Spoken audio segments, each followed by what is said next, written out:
butchering these names, Mitiyan and Sahana Saresta and Jabari Brisport all won their races, strengthening, they're called it DSA, aligned block in Albany.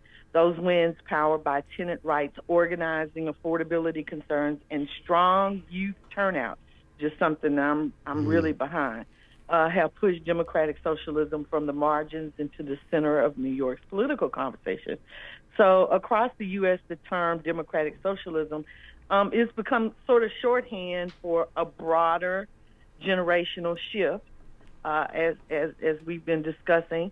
Younger voters demanding affordability, public investment, and accountability in systems they feel have tilted towards concentrated wealth. So to fill in those gaps, supporters frame it as a push for fairness and public control over essential services, but critics warn about government overreach. Either way, the debate is shaping primaries, policy fights in the future direction of the Democratic Party, and Texas isn't insulated from this conversation. Even in our state, known for its conservative identity, the same pressures: housing costs, stagnant wages, healthcare access, and the sense that working people are being priced out of the system are fueling similar questions. So organizers in Houston, Austin, and Dallas are tapping into the same energy seen in New York, younger, more diverse voters asking whether the current economic model is really working for them. The movement may look different here, but the underlying concerns are still the same, and they're becoming harder for Texas leaders to ignore. So, Steve, if you want to chime in, I would love to get your take on diversity of thought. Well, absolutely. Thank you. And when it comes to the getting used to the title of democratic socialism, we have now 10 years of this conversation building up since Bernie Sanders' campaign back in 2016, where they tried to really demonize his ideology and identity as a democratic socialist. But since then, it's only become more popular just because it's made the most sense.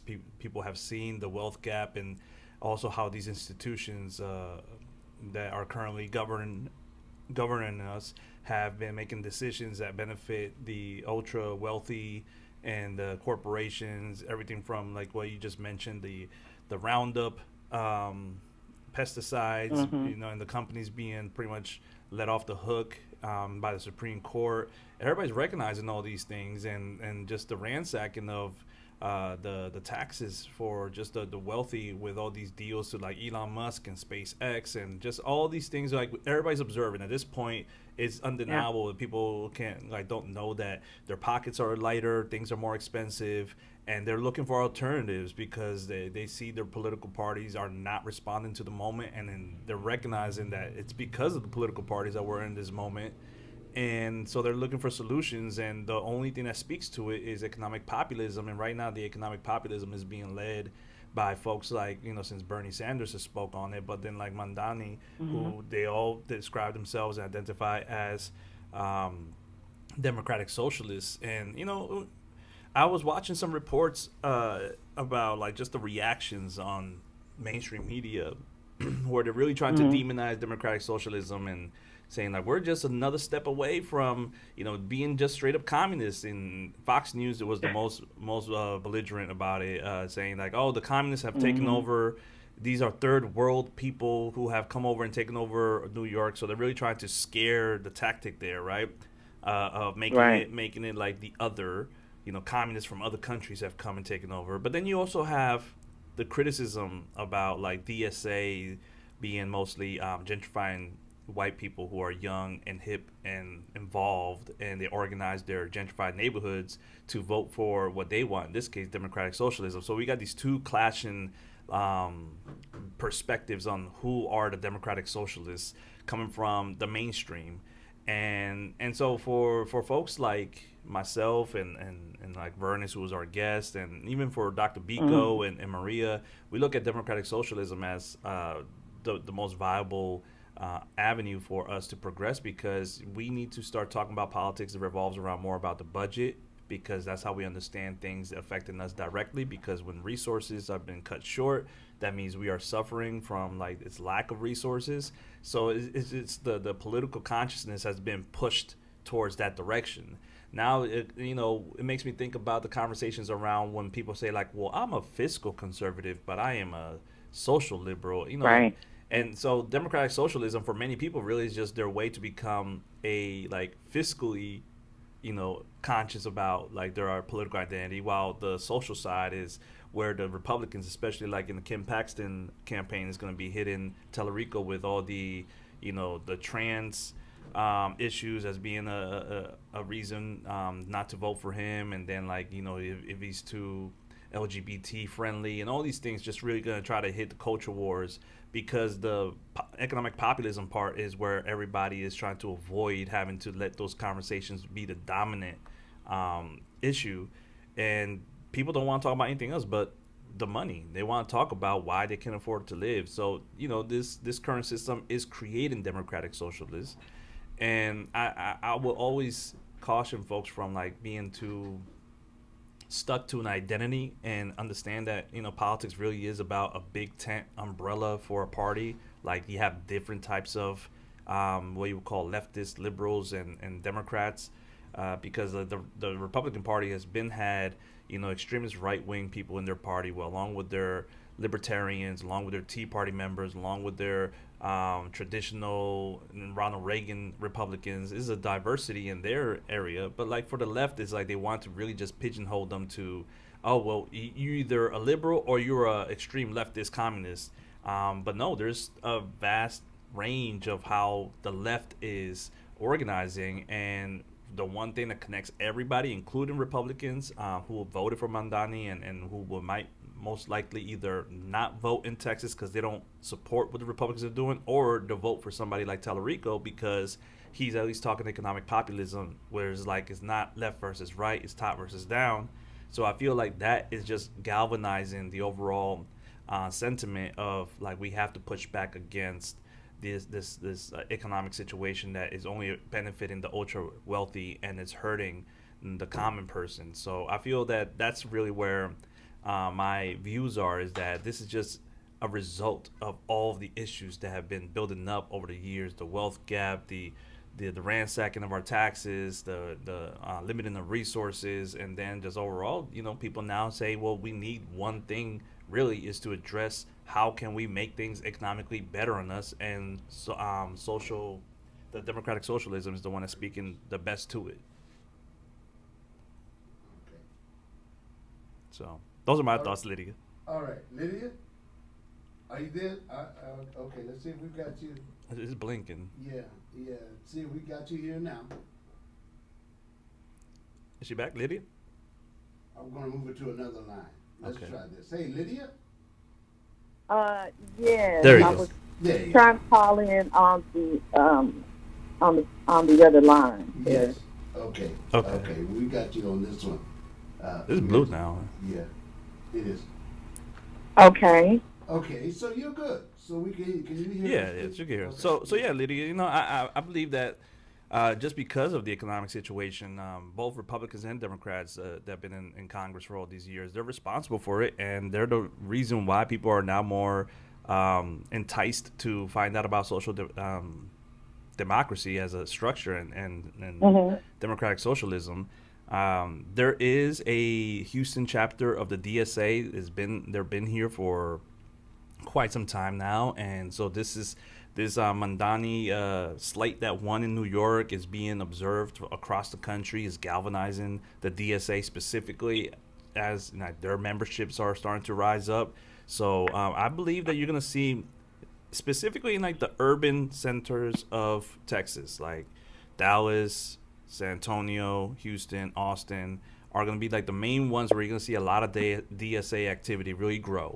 And I think that that's going to make for a powerful just switch in dynamic for Texas, to see how that starts showing up in state legislator races as well as the congressional and the federal races. So I'm excited to see those things happen, because the more we talk about money and bills, the more these establishment politicians get nervous.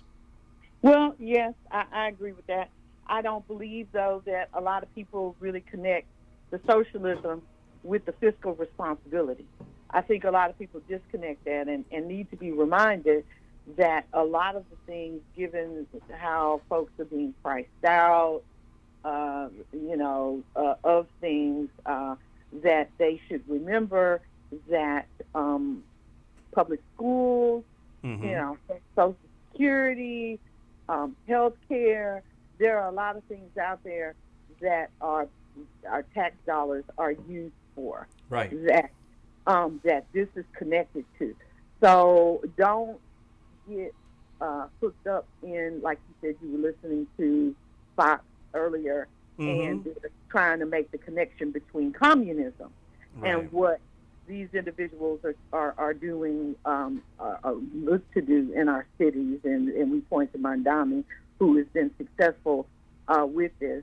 Bernie Sanders to a large extent, but it didn't seem like he was ever able to get over the, get into the winner's circle. With and that. we could talk about that, because the first time he was supposed to be the Democratic nominee, but it was the DNC that triggered that superdelegates rule and took the nomination from him to Hillary Clinton, and that's part of the reason why the Democratic Party's been losing so much support over the years. Yeah. So the message was already resonating 10 years ago. That's the amazing thing, is that people, it's extreme now. We're feeling the economic pinch now. But 10 years ago, people were already feeling the economic pinch. So this is basically a mounting situation that people can't avoid anymore. And to your point about the people like not needing to understand more and what's the difference between democratic socialism and what communism was and all these things. Right. That just goes into what Vernon was saying about like the political education that needs to happen, that the spaces where folks are able to access to learn about what is democratic socialism and what has it looked like already in this country through programs like public schools and Social Security, and the reason why your roads are paved, or the reason why your roads don't get Let's begin with those at all. So you have all these issues, and I feel like the education part is definitely where our job is to provide, so folks know, okay, now I understand what social democracy looks like, and democratic socialists are. But Steve, Bernie Sanders has been trying to educate for years. Okay, and I guess my point is that, he's always had a very large contingent of younger voters around him. Right. That's been his thing. So that's not any different. That's the same as we come up to Mondami today, right? And it's resonated within the city of New York. But I guess my point was, and you make a point about Hillary Clinton, they felt like was more electable than Bernie Sanders. We hear that electability here with Jasmine Crockett. Right. And we want to be specific. When you say they thought that she was more electable, when we say they, is the party leadership, the Democratic leadership, right. And who has been, and that's the challenge that I've been telling everyone that I've had. It's not the individuals who are running for office per se. Right. It's the Democratic leadership who is navigating what we get to present as our offering for election time. And I just think that the education, yes, you always need to educate. I'm always discussing educating young voters on why you should vote, making a plan to vote, all of these different things through the PSAs. But with that, I just think that the marketability, it seems to, there's a push there with Mondami. But like I was mentioning to you, that's resonating in New York. Is it going to resonate? Maybe in Texas, maybe. Like you say, and I'd love to hear more, but we've got 5 months. Right, and so, what's the plan in the next 5 months in order to bring this to the fore, educate, dispel some of these thoughts and mindsets about what democratic socialism means. So I think we're going to work that out. And let me ask both of you. Could this possibly be that the Democratic Party is finally learning that maybe there's not a purity test, that maybe you're going to have to adjust for locality? Because in South Carolina, we just saw the woman who was fired by Pete Hegseth Right. win in the Right. first district over there. Exactly. And she was a special operations officer. Yeah. You know, so I don't think that South Carolina is going to embrace the idea of social democracy, right? Socialized democracy. But there'll be other places where the Democrats, I think, will have Absolutely opportunities if they're fluid in their thinking, right? And that's why I said urban centers, the urban centers, major cities. That's where you're going to see a lot of the Democratic Socialists take wins, right? Right. Because that makes the most sense in the sense of like populism is really going to be centered. And we have places like South Carolina, maybe where they have more concentration of diverse folks. But the big test of this when it comes to non-urban centers is going to be Tellerico, because he has to win parts of Texas that are not major cities. And if he's winning those areas on a populist message, economic populist message, then that's very adjacent to the social democracy of focusing on how the budget and our taxes will get spent on us and not on foreign wars, not on tax breaks for the rich. Like, these messages are the ones that resonated. So it really comes down to the coalition of what do we agree on as Democrats and Democratic Socialists, and then more lean into the left type folks. And those are the ones that are going to be the ones making the connections through economic populism. And I think really it's the time. We're ripe for a sweep when it comes to that, and we're seeing it. And I know they're trying to say, well, that's New York, and that's just leave it there because it's not going to happen. But then you have a gentleman, I forgot his first name, but his last name is Al-Sayed out in Michigan. He's looking like he's about to win. Graham Plattner in Maine. That's not an urban center up there. He's looking like he's going to win. You just had the mayor of D.C. The primary was a Democratic Socialist who won the Democratic primary. And so you see it starting to become sprinkled around. And I feel like after the next cycle, we're going to see Congress full of more Democratic Socialists. I think that that's true. I think that there will be more Democratic Socialists. I think that we're going to see more in November.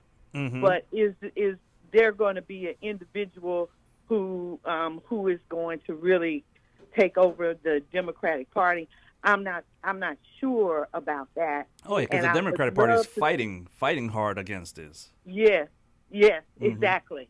And I do hope that they find a comfortable way to transition into the democratic socialism part of it, and see that that's where the trend is going, and look for palatable ways to get people in the South, people in the middle of the country, to catch on with this, so that we can also pick up some seats with those individuals as well. So I'm looking forward to it. Yeah, me too.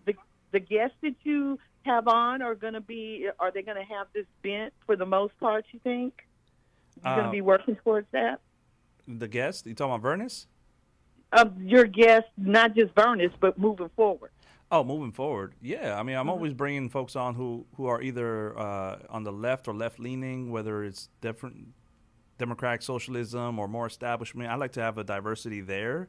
I have yet to have the right person to come and represent on the more conservative side, because when I say talking politics with friends, I don't have that many Republican friends. Like, I honestly, I mean, maybe acquaintances, so it'll be like talking politics with acquaintances.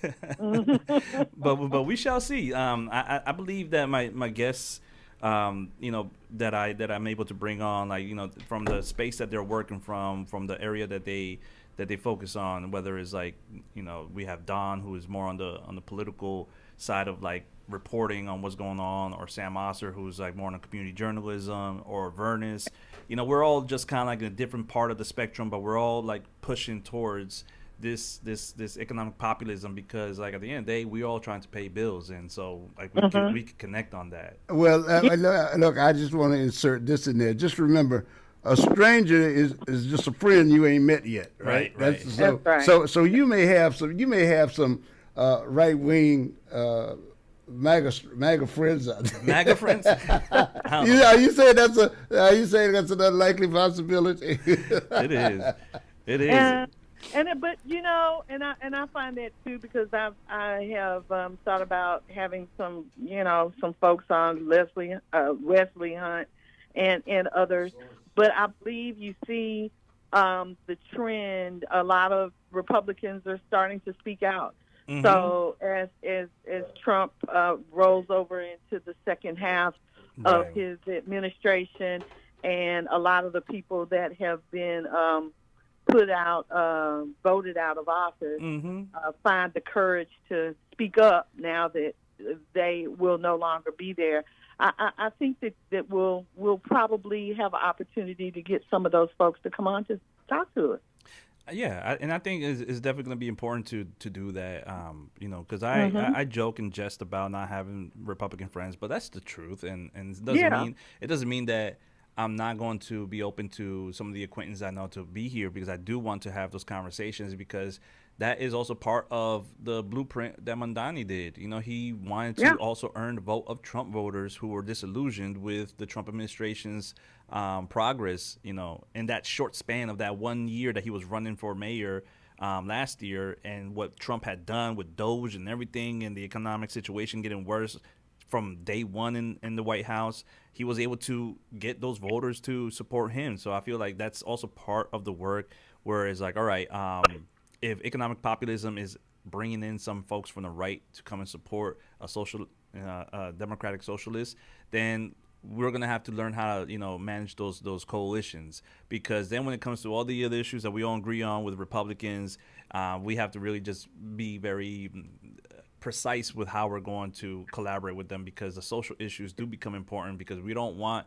policies that are going to hurt people like they have been hurting people with these ICE detention centers and these ICE raids and these Right. these legislations that they've been doing to reverse progress on not just voting but also human rights. And it becomes a situation where it's like, all right, we could agree on the economic populism and we could get the right guy in, but then the social side of things, like we gotta see how we could land on the same area where they could be happy with what they have and what we're voting in, and we could be happy with what we got as well. Because at the end of the day, we have to live in this country, and if we don't find a way to lower the temperature, it's just gonna get into a more extreme Right. reality.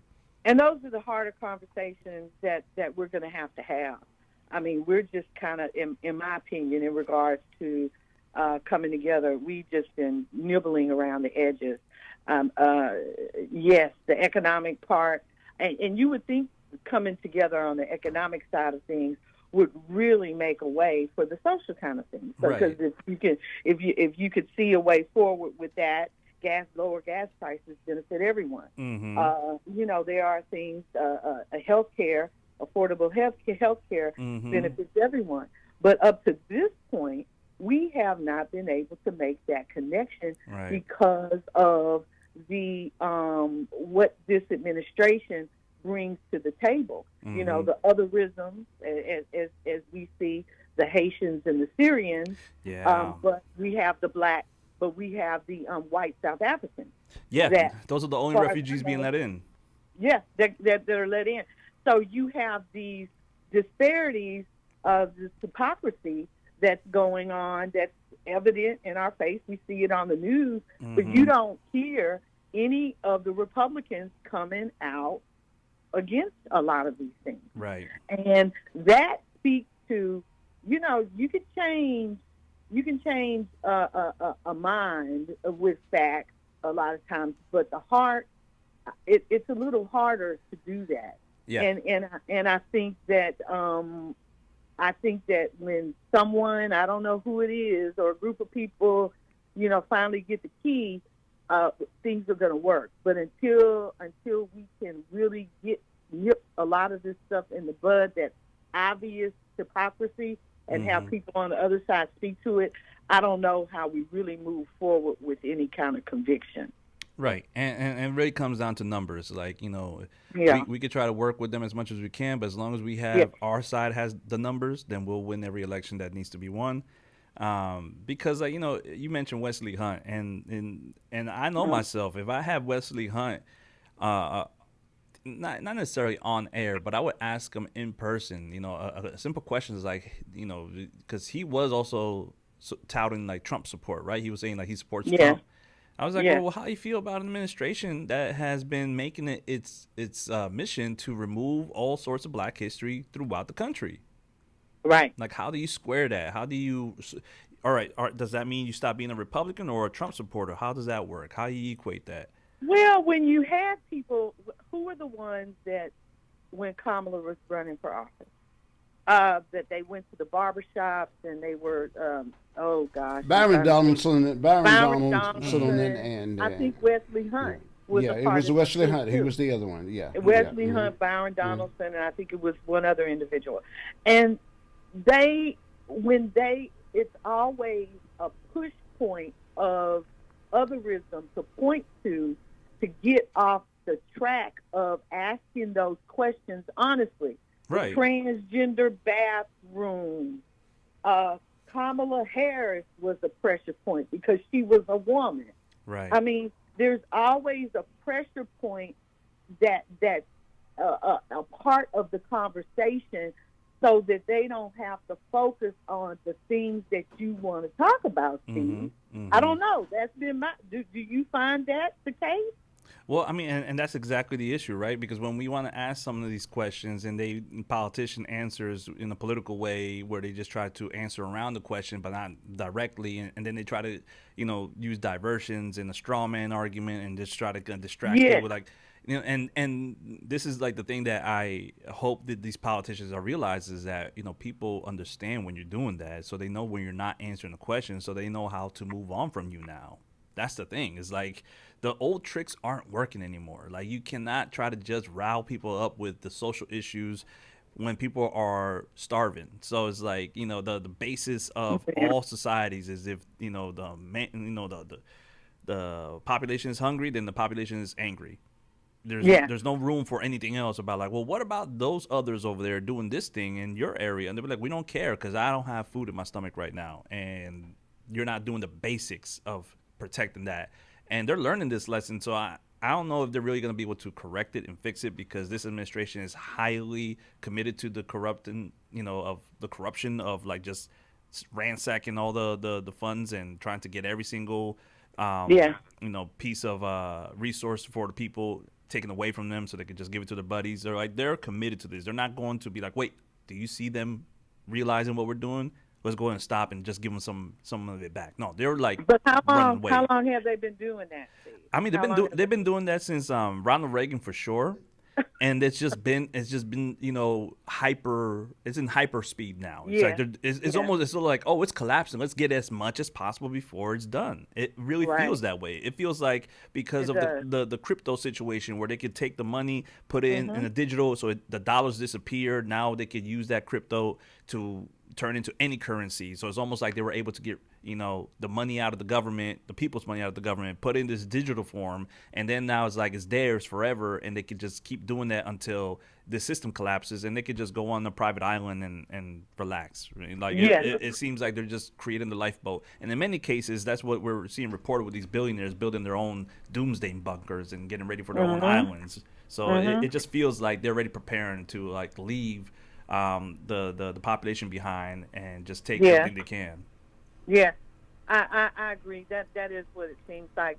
Well, we're gonna talk some more. Hope you there. Hope you can still listen when Courtney White comes on, because I want to get into the and I hate to say get into the Jasmine Crockett questions, but it's really about Democratic leadership. Yeah, it's really about Democratic leadership, and I hate.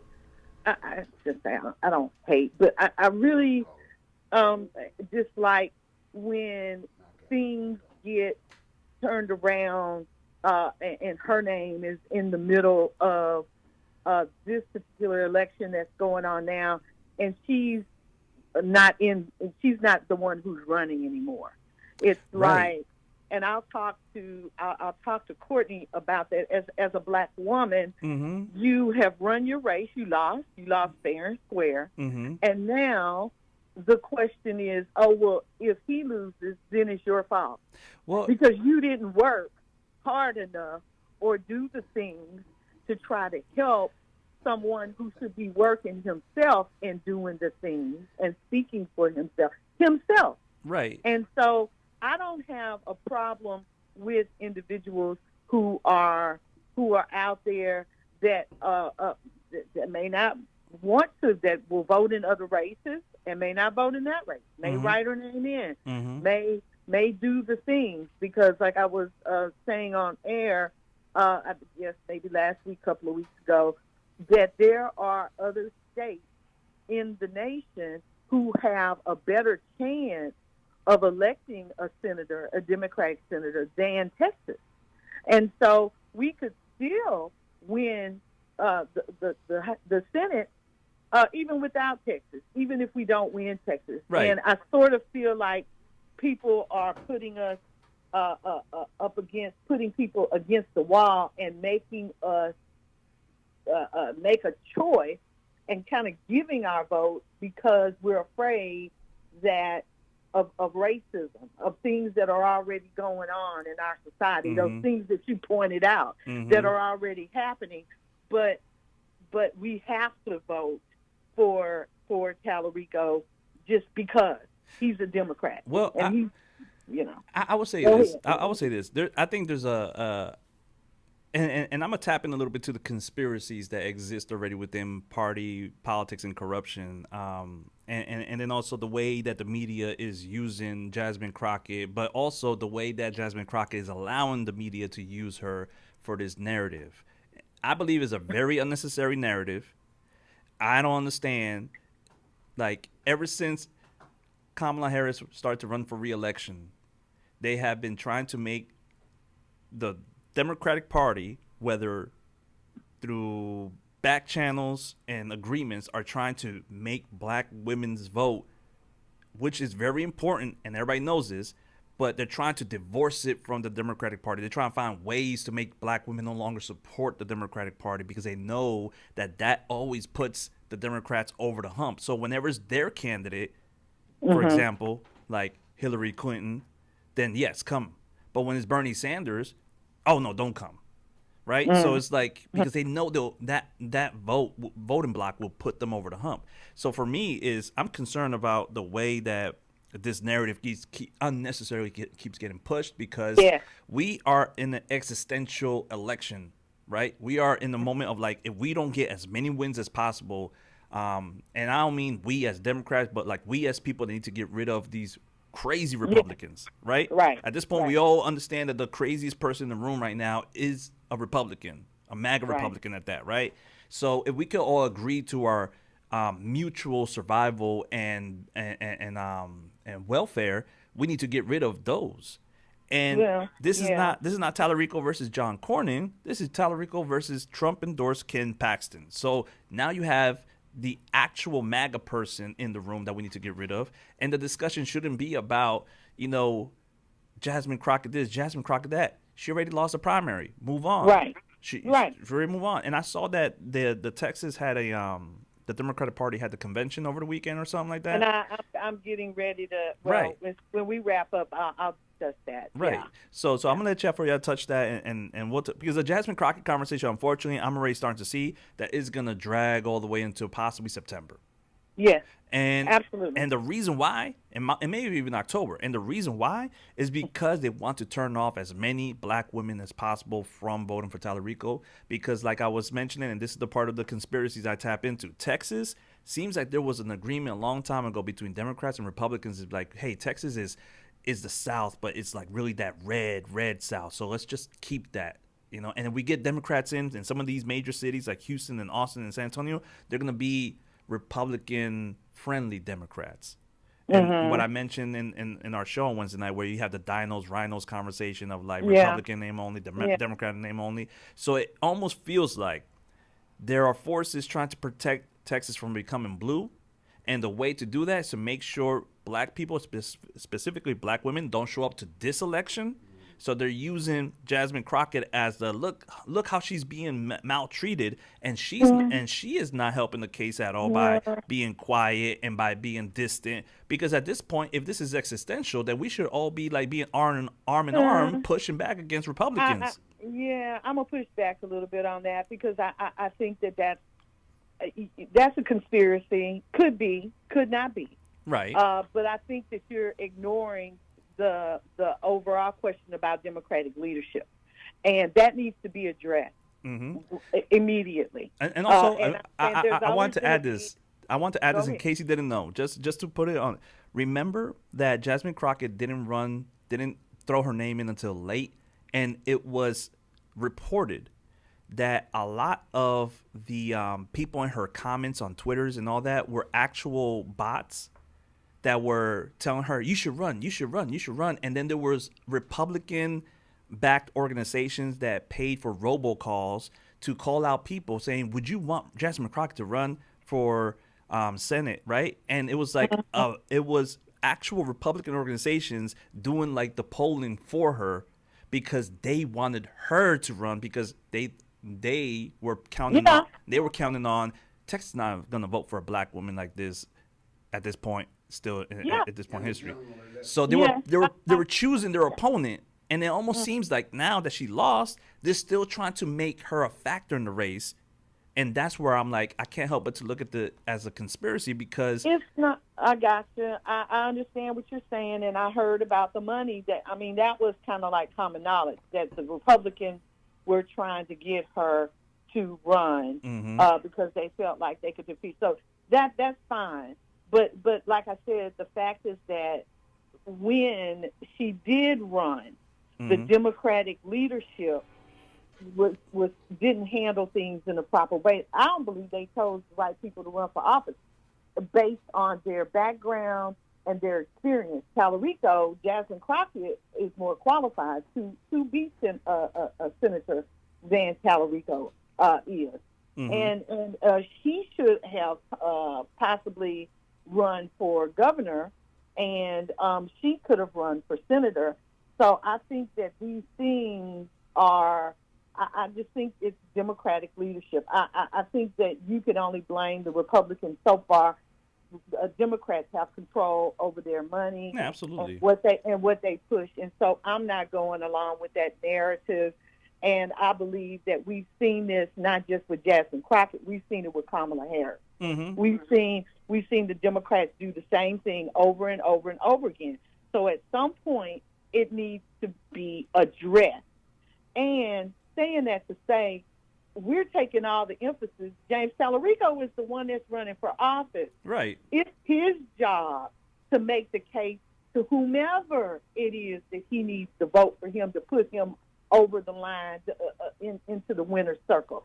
So I'm not going, that's what I'm saying, we turning all of this around to black women. It's black women. Black women ought to, Jasmine Crockett came out and said, I support him, and he won, and I support him, and I want him to win. But no, they want her to pick up a suitcase and a bag and to go.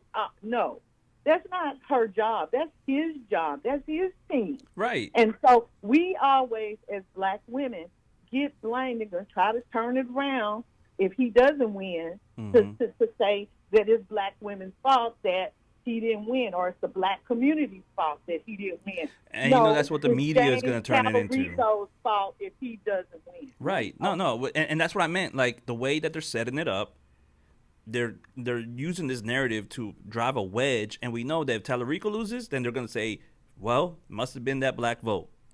And he doesn't have to. He doesn't have to lose, though. He can. I know he's going out, and hopefully he's supposed to be coming on to the show in September. I've interviewed him before. He's supposed to be coming on, and 2 months out, we'll see what happens. But that's in his hands. Right. When Beto was running, Beto was everywhere, every day. He was in a different place. Yeah, but you know what Beto had that Tallarico doesn't have? What? Sheila Jackson Lee to tour him around Houston, the proper places. A black woman. The proper places. It's always a black. No, but that's Okay. what I'm saying. Okay. But what I'm saying is that Okay. Sheila Jackson Lee was doing the party thing, and Beto wasn't a populist. He was just a great Democratic at the moment option toward Ted Cruz. He was the great white hope at the time. Right, and Just now like we have a Tallarico new was the great white hope this time. exactly. So that's what I'm Okay. saying is that well, I'm just like it just doesn't make sense to me. Like at this point, it's like if we're looking at the person with the knife coming at us, and we need to work with this person next to us to like stop them. Like right now, we don't have time to talk about anything Okay, else besides. I don't like when people rush me, Steve. I don't know about you. Oh, we got I 5 like when months. people put me at the We end got of- 5 months. I don't like when people put the rush on me, and we got no. We should have worked all of this out long time ago, and here we are in the same spot where we were before. I get you. And for me, I'm coming across as nonpartisan on here, whatever. A lot of people may hold their nose and vote for him based on like what you're saying for that reason.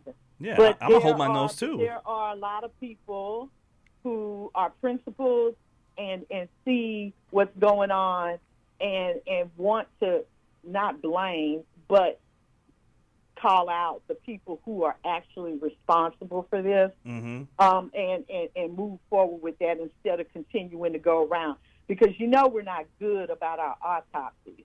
I mean that's the biggest thing, and I was actually going to mention that a little bit. Is just the autopsy has Israel and Gaza all over it, and they don't want to talk about that. Yeah, and that right. is a looming issue that is also hovering around Jasmine Crockett because of with the incident that happened in St. Louis in that race that she got involved in with Cori Bush and the incumbent, being a heavily AIPAC funded person. So like people see the association, and it was not a good look for Jasmine Crockett. So that's what I'm saying. Cori Bush, the black woman who she didn't have anything to say about it. She was perfectly fine. Jasmine Crockett didn't officially endorse that individual. That was a bunch of internet mess. And again. Well, she had a history in that. She had a history in that area with that the opposition. Her right. Her because Jasmine Crockett is originally from St. Louis. Yeah, she's originally from St. Louis. Yeah, she's originally from St. Louis. But my point is that she didn't officially endorse the other guy, and insofar. Right. I mean, it was very close. Come on. Gaza and Israel are when you bring them up, she's spoken out on the floor against Israel, against Netanyahu, against what they are doing. Yeah. So this AIPAC, people give money to all different politicians we know from both sides. Mm-hmm. So I think again that's just trying to smear individuals that are out there, and for some reason, she's one of them that this happens a lot to. But I'll say this before I go and before I continue. We definitely, because like I said, I believe this is going to drag on all the way into October possibly. But we definitely need to, with yourself, maybe in studio and everything, we have to have the Jasmine Crockett conversation with the right guests and everything, because I feel like this is the whole point of this issue, is to keep us kind of like on separate sides, and we need to just get together on the same side on this. Well, thank you, Steve. And I'm not on a separate side. I understand. It's either vote for Tallarico or don't vote for Tallarico. Right. And we all have our reasons and our thoughts about what's going on. I think in the end, none of us want Paxton in office. And I think that we're going to do what we do, whatever that is. We might not be as loud about what we do, but I think in the end, people don't want Paxton in, and it'll all come out in the wash. But I will be looking forward to hearing and seeing what actions Tallarico, what he thinks about all this. Yeah, me because too. I find it interesting about how quiet he seems to be. Is that just me, or does he seem quiet? Everybody's quiet right now. That's what I'm noticing. Everybody's quiet right now. Yeah. Okay. Listen, you've got one caller here before we get out this morning. You want to take this call before we go to our next guest? All right. Okay. Okay. I was going to say, yeah. Okay. Hello, caller. You're on. Good morning. Good morning. Good conversation, and I really appreciate the way you guys are putting this information out. A lot of things that I hear. By the way, good morning, Miss Lydia, and welcome back. Thank you. This is the Stone Cold picnic, the Stone Soul picnic here. So yesterday's a lot of conversation between people that were coming in, and they were putting out their grievances, but about different things that was going on. Why I should vote for Tallarico, and he do this, and he not for the people, or just a whole bunch of different narratives. But with all these narratives, nobody ever come up with a solution. Bring forth your solution. When you have something going on and you feel like it's going to help the people by putting information out, then bring a solution also. And that's what you guys are doing. And I like to hear, solutions. What's the plan, to attack these problems that we do have.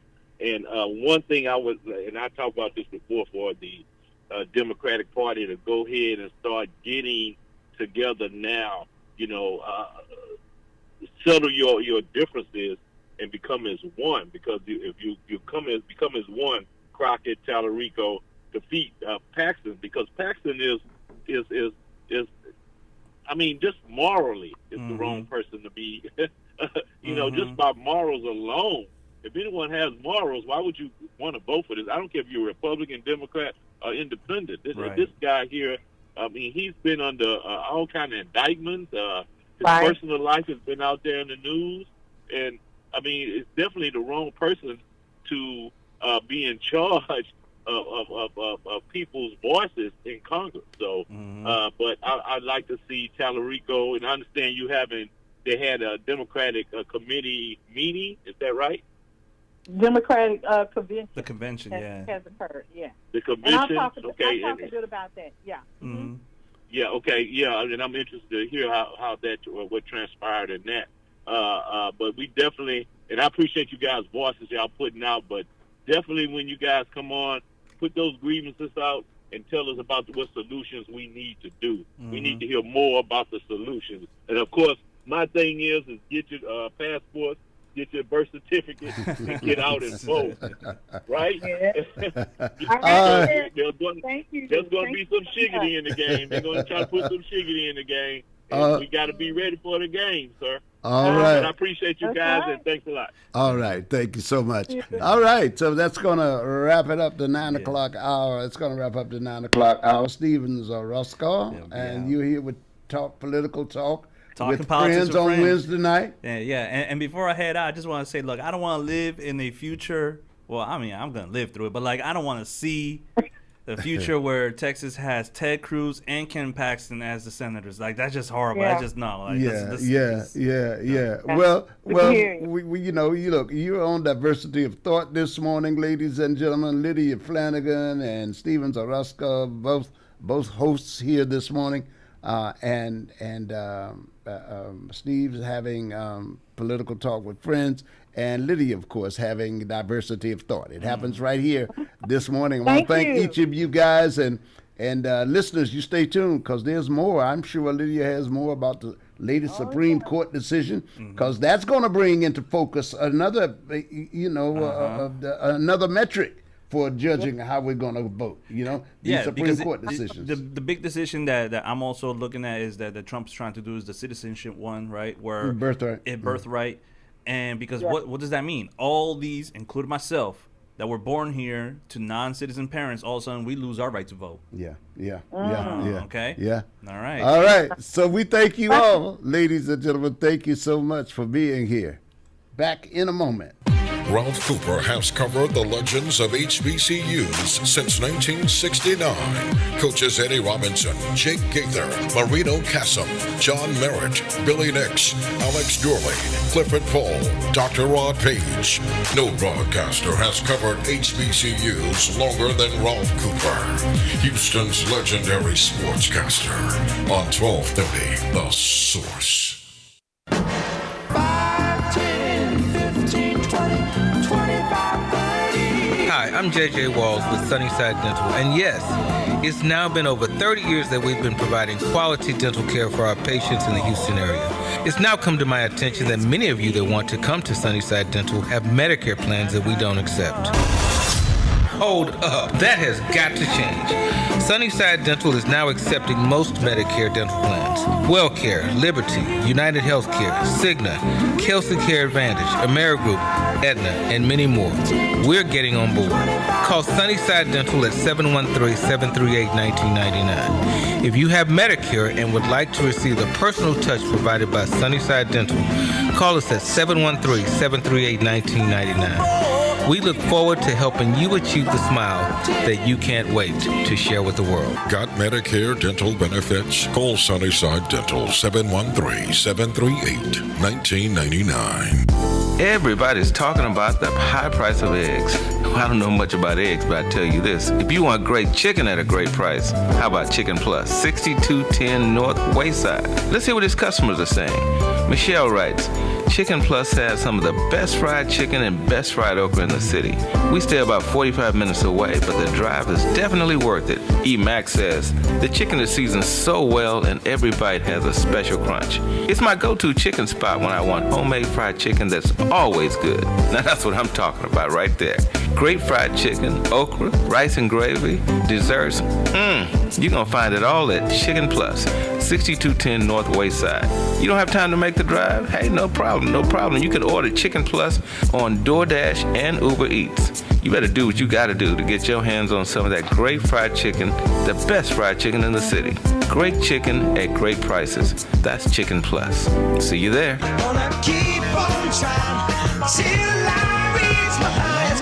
And now, a message from the future frequency. Young voters, Gen Z, and millennials, if you're ready to make your voice count, here's how you make it happen. First, register to vote. It only takes a few minutes. Just look up your local election office and follow the steps for your area. Next, verify your information.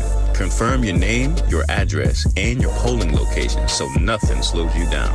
And don't wait for election day. Vote early. Pick your day, pick your time, and skip the lines. Make your plan to vote early and vote to be heard.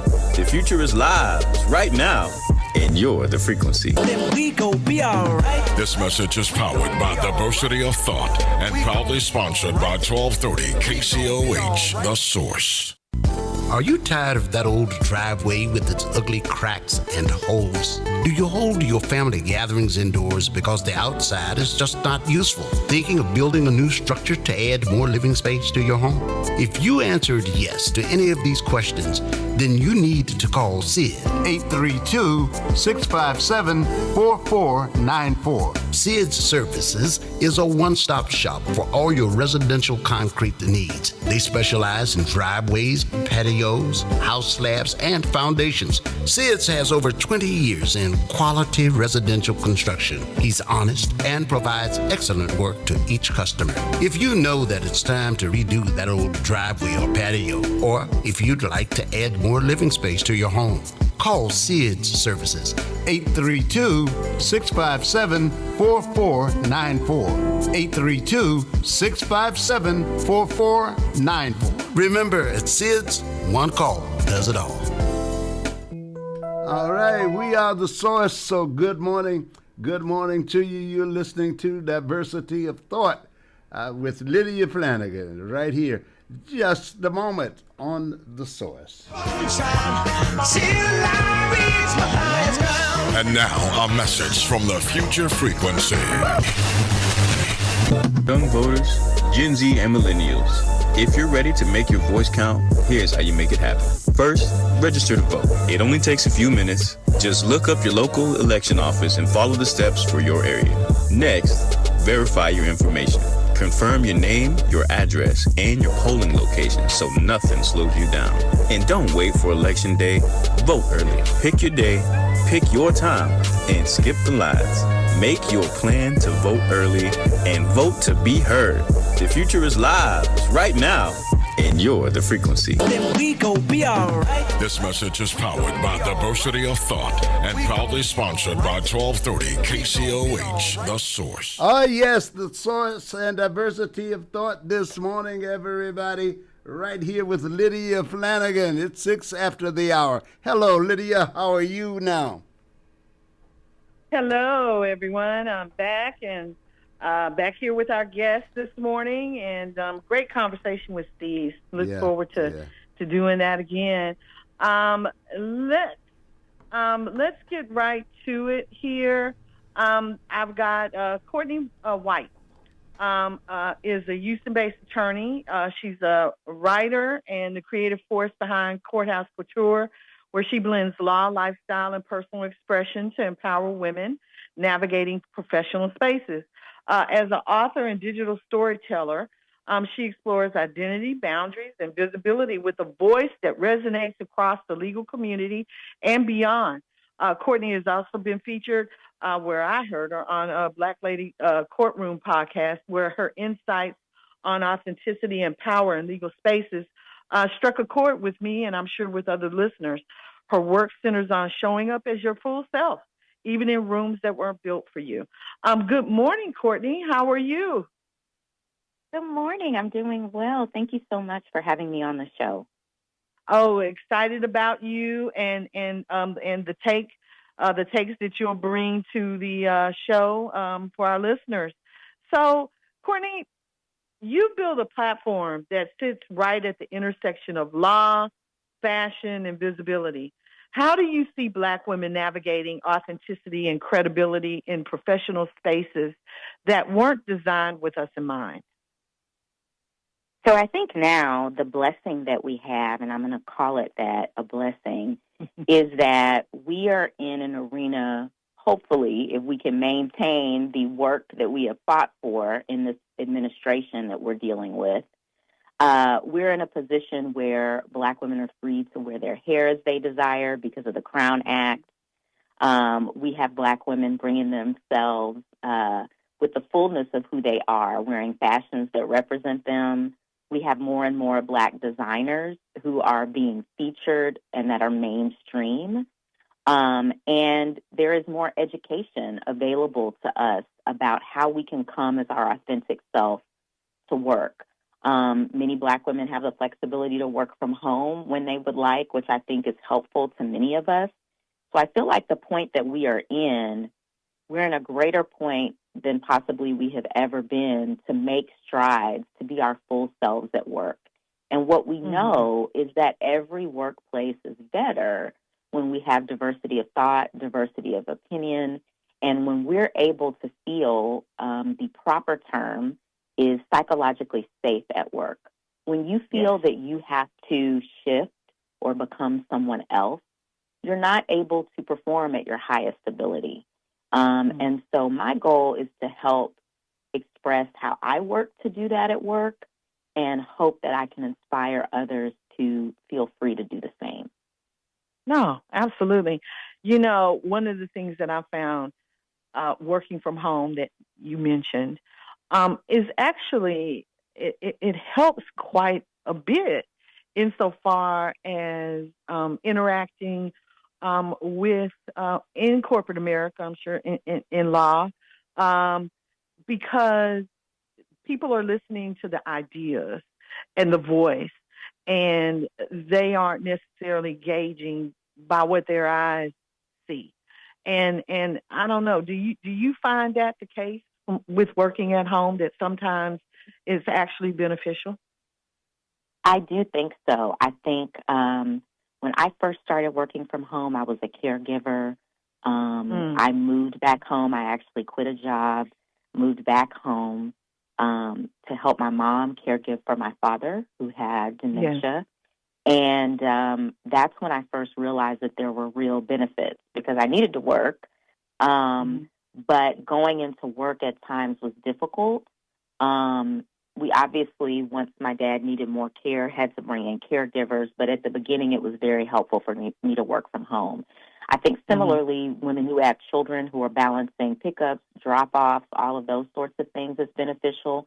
But I also think in managing what we know and we're learning from doctors, Black women often experience more severe symptoms than other women do in a variety of aspects and a variety of illnesses. And so I think there are many reasons why even just having that flexibility is really critical in helping you be your best self at work. Absolutely. Absolutely. So when you talk about courthouse couture, you're really talking about power. Who gets seen, who gets heard, and who gets taken seriously, as we just discussed. So how does presentation become a form of advocacy for Black women in the legal system? The reality is that even though I went to Thurgood Marshall School of Law at Texas Southern University, which I'm very proud of, and I think we had a law professor who, Professor Hill, passed away my second year of law school. He required us to wear suits every single Monday, which a lot of people were frustrated by, but I know what he was doing. We are already battling lower numbers in the legal profession. Only about 5% of lawyers are Black or African American, and 2% of that 5% consist of Black women. And we're already coming to the table with a lower number or lower percentage of representation. And people often will assume, it's happened to me, that I'm not a lawyer. I've been asked to remove myself from the lawyer section of court when I used to do trial work with another attorney that was even more senior, that was a Black male. And even when you were dressed the part, there are so many things that are still up against you. And I think that fashion, self-expression is so much of who we are as a people, but I also think it can be very empowering in the courtroom. Understanding how to dress and how important that is when you're before a jury, when you're before a judge. You are communicating something without saying anything. And so I really started doing this, talking about selfies, talking about ways that I felt like I could insert who I was, but not be distracting with the work that I did every day. Yes. So when you were recently on Black Lady Courtroom podcast, I mentioned that, alongside with Congresswoman Jasmine, a space where Black women hear their experiences reflected. How does a platform like that help women feel more equipped, more seen, and more confident as they navigate legal and professional systems that often overlook them? And I also want to get into some of the politics around Congresswoman Crockett, if that's okay with you. Sure. Yeah. I was very thankful when Congresswoman Crockett reached out and wanted us to talk about the Black Lady Courtroom. The first one that we did was really in response to the gutting of Section 2 of the Voting Rights Act. That huge decision resulted in several of us going to Selma, Alabama, where there was a huge voting rights rally in Selma and Montgomery about the gutting of Section 2 of the Voting Rights Act, which really effectively, which I think people are not aware of, could effectively eliminate the Congressional Black Caucus as we know it. Because basically what the Supreme Court decided is they have said these districts that basically have allowed us to gain representation, assured representation through congressional redistricting, that those districts are no longer legal per se, or we should not have those districts anymore. And the Supreme Court has said, but what you could do is have a district that is based on political party. So it's okay to draw districts that are based on political party. It's okay to have all of these Republican districts. And if that's the way you vote, that's perfectly fine. But it's not okay to have a district that would amplify or magnify the power of the Black vote. And the discussion that we had was really trying to help people understand what we're facing. One of the biggest issues that I think has went on in this administration is that news is happening at much more of a rapid level. People are not getting their news from traditional sources because there could be a breaking news story every 30 minutes, even every 15 or every 10. And it's very difficult to keep up. And so when big news stories come out, it's already difficult enough for the layperson to really understand what goes on at each level of the court system, let alone the Supreme Court. And Congresswoman Crockett really felt it was important that we address what happened and talk about the why of why this was such a big deal. And I felt honored that she would ask and include us in that, and what I believe was an important conversation. Yeah, for sure. And a lot of the conversation that's going on around social media now, we just, myself and another person here at the station just had a conversation about this. What are your thoughts about, I mean, she did not win in the primary. Tallarico is the Democratic nominee, and she's endorsed Tallarico, and a lot of, I don't know if it's Democrats or whomever out there feels that she should be out there stumping for Tallarico and doing these different things to help him win in November. What are your thoughts about that? My thought is that I think black women get blamed for everything. And even when we don't win, it kind of reminds me of you having to train someone for a role that you're already serving in, and you have to train them and help them be successful. And if they aren't, then somehow or another it gets, turned around that it's possibly your fault that they didn't do well or that they didn't win. That's my opinion about the situation. I would love to get your take on how you see what's happening out there in social media and just in the media right now around Congresswoman Crockett.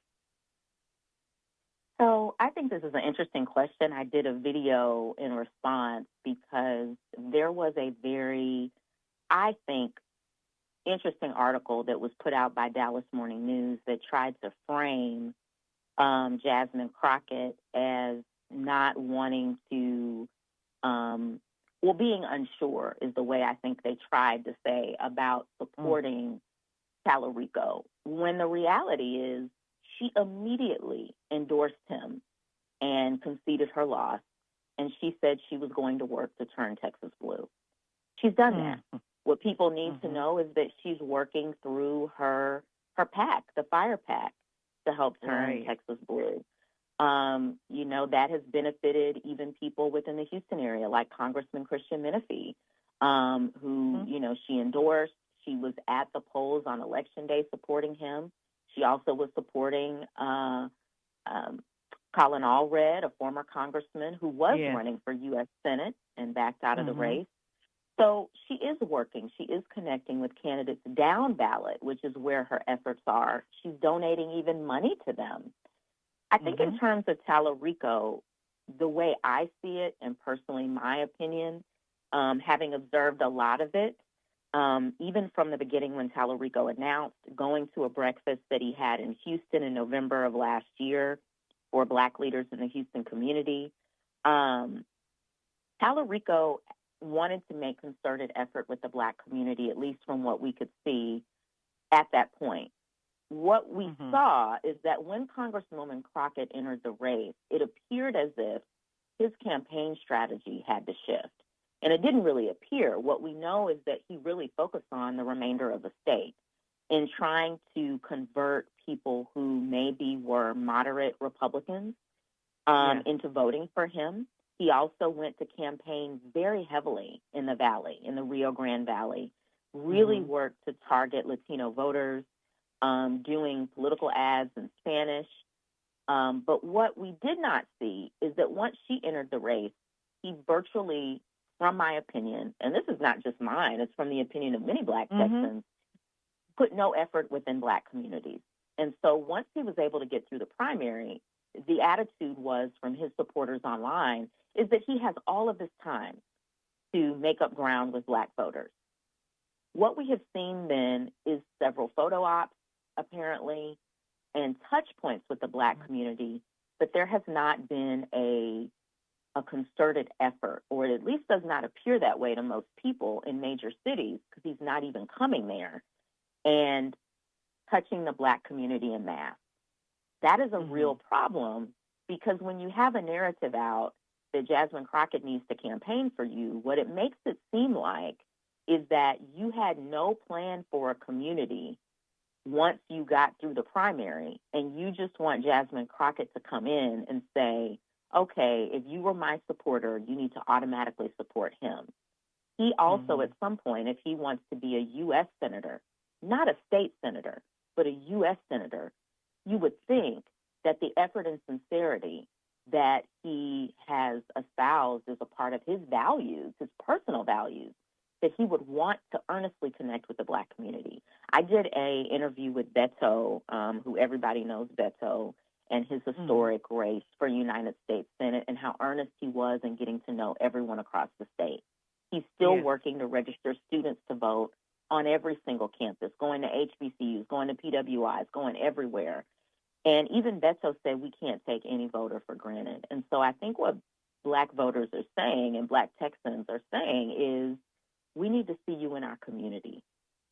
It's not enough for you to just have Jasmine Crockett endorse you. And I think even if she does, it's not going to be enough for people. And so I hope he takes heed to that. I hope he goes on Black media, supports Black media, and does the things that he needs to do to connect with us in a way that's sincere for such a time as this. Yes. Thank you for that considerate response. I have interviewed Tallarico, and he's supposed to be coming back in September. So maybe we will see that push that that you're talking about, although I think that that's kind of late. And you mentioned Beto, and I actually just discussed that. What I saw, and I guess what I felt from Beto, was more of a concerted effort to reach everyone, like you just said. And I have seen Tallarico go to, I know he went to Prairie View and I think another HBCU, and has had some meetings, but I haven't seen the real push, the real work that I saw Beto doing, out there on the stump, talking to people, shaking hands, discussing those issues that are so important to them. I haven't seen that. Maybe I've missed it, Courtney. I don't know, but I'm looking forward to it, because I don't think. And you mentioned that she would endorse. She has endorsed him.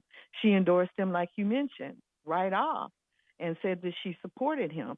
So that's not, she has been behind him. To me, it seems like he wants that, or the campaign, Democratic leadership, or whomever this is, wants her to do a lot of the work to get him elected. I don't know. That's what I see. That's what I did a video on it, and it went viral. And I think what's interesting is people across the state, Black people across the state, are saying the same thing, and we are not in the same place. We have not gotten on a TV show and talked about it publicly, but we're all in the same place. So I hope the campaign is aware of that and aware of the effort that will be needed, because a lot of people also feel like the narrative was that he did not need the Black vote. Some of his supporters were saying he could win without the Black vote. When you look statistically at how consistent Black people have been as voters for the Democratic Party, there was no way, with a margin as small as Texas, and Beto couldn't win, there was no way that you can say you don't need the Black vote. And his supporters have often been some of the biggest obstacle online to Black support than him himself. It isn't really what he said, it's what many of his supporters have been so loud about. And what's been so interesting is there's been a lot of out-of-state voices that have tried to drown out what is being said by people in the state of Texas. So the thought is, when November comes, we don't want Paxton in. This is what I hear a lot of the pushback. We don't. We don't. You know, we don't want Paxton in. So people are, a lot of these, you know, they're saying African American women. I don't want to put the onus and the emphasis on them, but it is being put on them. That if somehow he doesn't win, it's going to be Black women's fault because we didn't get out and vote for him like we needed to. And you know, that really concerns me, that Democratic leadership is allowing this narrative to be out there, that Tallarico himself and his team would allow that narrative to be out there. Who are these voices? Do you think that there's some conspiracy? Because that's what the individual I spoke with mentioned, that there's a conspiracy by the Republicans or, you know, people that want to separate us and make sure that he doesn't get the votes from the Black community that he needs? Well, I think several things are going on. I think one, and the Texas Democratic Party convention is actually going on right now in Corpus Christi, so that's number one. Right. I think a couple of things are going on. I think that the Texas Democratic Party has failed for a long time to really adequately respond to and support Black voters across the state. We know that there's a coalition issue in the state of Texas because we've got major metropolitan cities versus rural Texans. That comes up all the time because our state is so big. And we're trying to balance the fact that people in rural areas might have slightly different concerns than people in metropolitan areas. The biggest thing is there's also an issue on the national level with really understanding what do we need to make the major, issue. I think it needs to be on the economy. People are suffering. People are concerned. And if you want people to focus on voting for Tallarico and not voting for Paxton, the better narrative would be, and it needs to be coming from the Tallarico, from his team, needs to be talking about how can we get Texans to have a better lifestyle, have the ability to have a job where they can work, support their families, where they can live, and be their best self in this amazing state that has no state income tax. How are we going to build this state and make it attractive for companies to come here so you have jobs to work? How are we going to deal with this administration? The Democratic Party has to get back to tangible issues that affect the everyday voter. And talking about what Jasmine Crockett needs to do is not the way to do that. I think that's lazy, what I call lazy politics.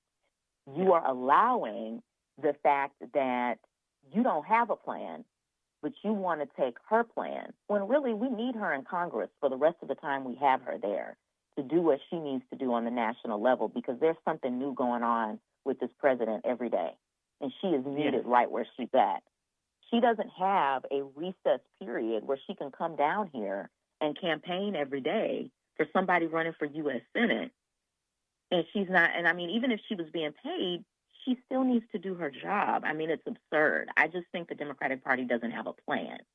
So if somebody says there's a conspiracy, that has been going on for quite some time. If you remember during the pandemic when Royce West lost out in the U.S. Senate race to a virtually unknown woman, MJ Hagar. Nobody even knows where MJ Hagar is right now, but she lost out to Royce West, longtime Texas state senator. Lost out to him. Royce West did not go and campaign for her, nor should he have. And the Democratic Party pushed her thinking that, well, maybe this will be the person that can pull over and bring over moderate Republicans, when I feel like that strategy is wrong. The Democratic Party has yet to say, how can we bring out our base? Jasmine Crockett, we know statistically, brought out people who were first-time. They were first-time primary voters. Why isn't the Democratic Party sending out text messages, polls, reaching out to those first-time primary voters and figuring out what do they need to hear to come out and come back and vote in November? But all of this talk about magically converting people who are voting and still siding with this administration, so much so They picked Ken Paxton over John Cornyn, but yet you think you're going to convert those voters to vote for a Democrat. It's absurd. And I think the biggest conspiracy is that the Democratic Party at the state level does not have a plan. And I can't really speak to anything beyond that, but I think the biggest issue is they don't have a plan. And I know that's what a lot of people are going to take on their hearts at the convention. The Texas Democratic Party put out their convention list of speakers. They only had one black person on the lineup, Senator Cory Booker. And we were like, what is this? And you want black women to show up?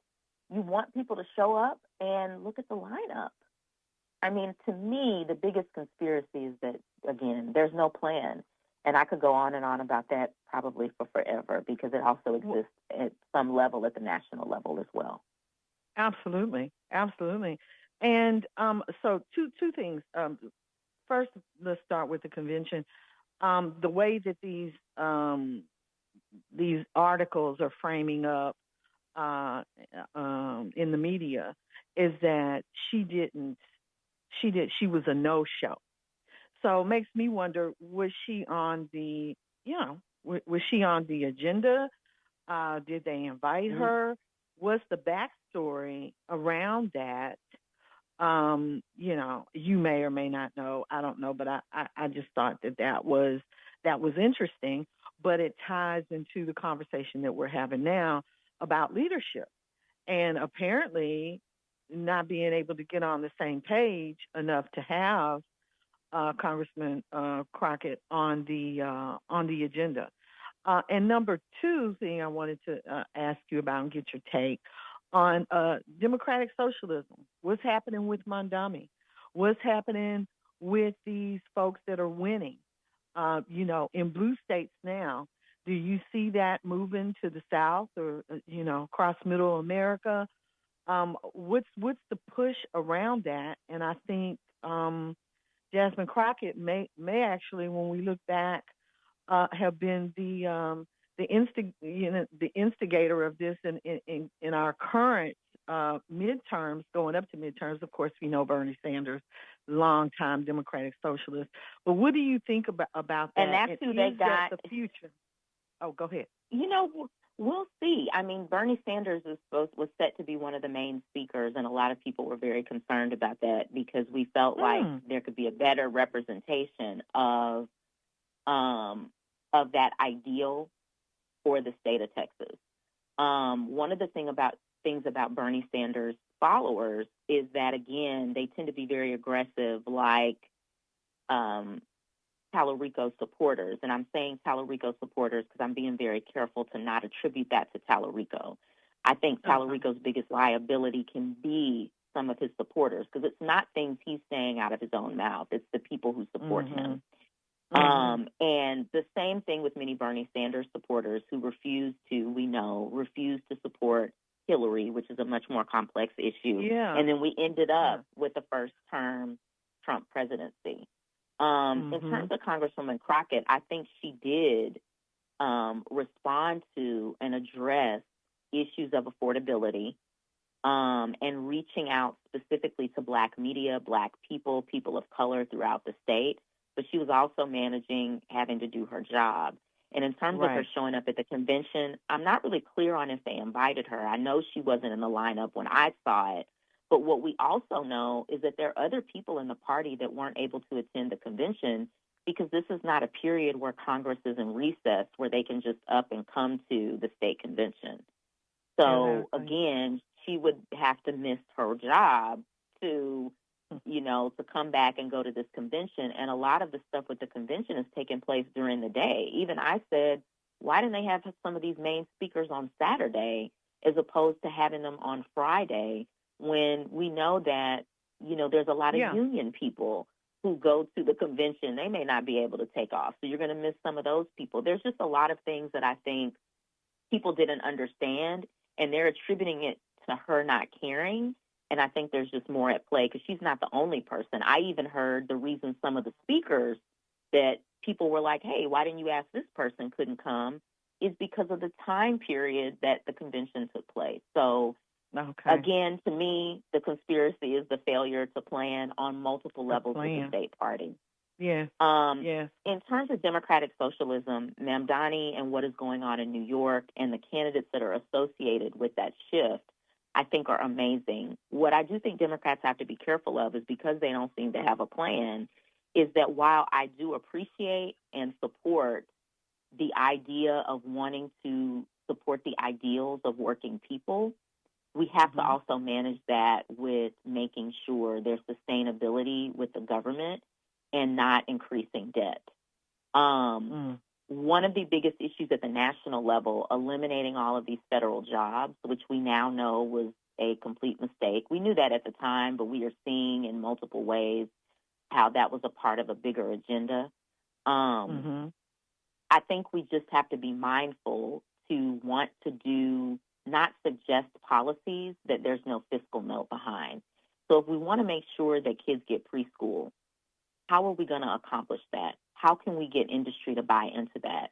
And I think at times we get candidates who suggest policies that, yes, they all sound great.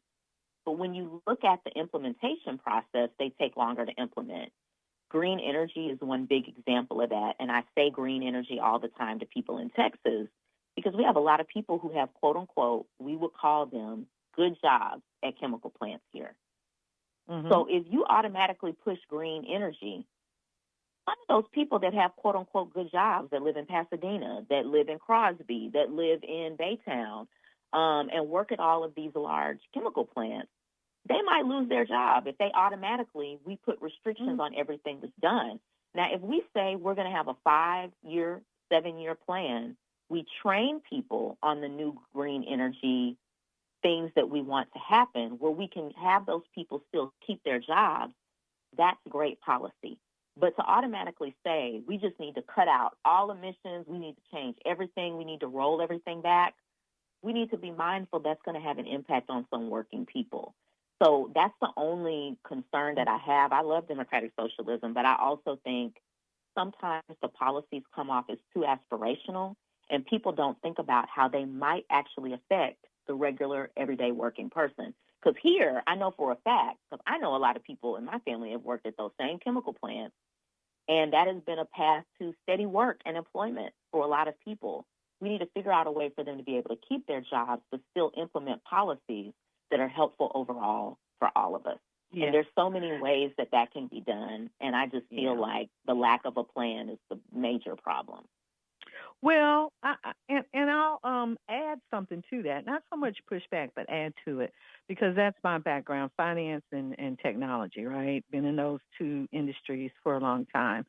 And the research and development, oil companies, the energy industry is way ahead of the curve insofar as green.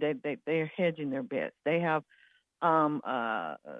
developments on each side, electric, along with the O&G. And so this has been done. And when Biden was in office and, those laws that he was passing, the legislation around green energy, it was set to do exactly what you mentioned, to leverage both, to use that opportunity to train individuals for the new green jobs of the future. And so both were being done by energy companies long before Trump came along. And so I think that's something that, and I mentioned, I also interviewed Jasmine Courtney, and I mentioned to both her and James that that was a real opportunity, reaching out to those to those industries in our area to let them know that Democrats know this, that they understand this, that they want to work with the technology that's already there, but knowing that it has to knowing that it will transition into the future. At some point, it's going to happen. And so really opening the door as Democrats, because I don't think Democrats do that enough. And then the socialism part, and we were having this conversation earlier, public schools are socialism, Social Security, libraries, all of these things use our tax dollars already. And so I think that, and you see this administration trying to roll back, a lot of the enhancements, a lot of the things that we've taken for granted so far around the socialism side of it. Definitely, like I said, background in finance as well. Get the responsibility, fiscal responsibility around all of that. But I'm saying, not good plans, not planning properly to move us into the future. And I put that squarely on the shoulders of Democratic leadership, not helping us to move forward. I agree completely. And we've seen it happen over and over and over and over again. Yeah. And I think that we're just kind of tired, not kind of tired. And as When With Black Women, the group around Kamala Harris is still there. And I know, like I said, you work with the Black Lady, the podcast, the Black, what is it? Courtroom. Talk the a Black little bit Lady. About. Talk the about Black because Lady I know Courtroom. there used to be a show on HBO with some comedians. There was a skit they did. Yes, there was a skit they did, and the bailiff was Black, the judge was Black, both the lawyers were Black. And so it became a great thing, and so many Black women loved it. But in particular for Black lawyers, we were like, that's such a huge deal because that's never happened to me. And whenever I see Black women in the courtroom, I always get excited.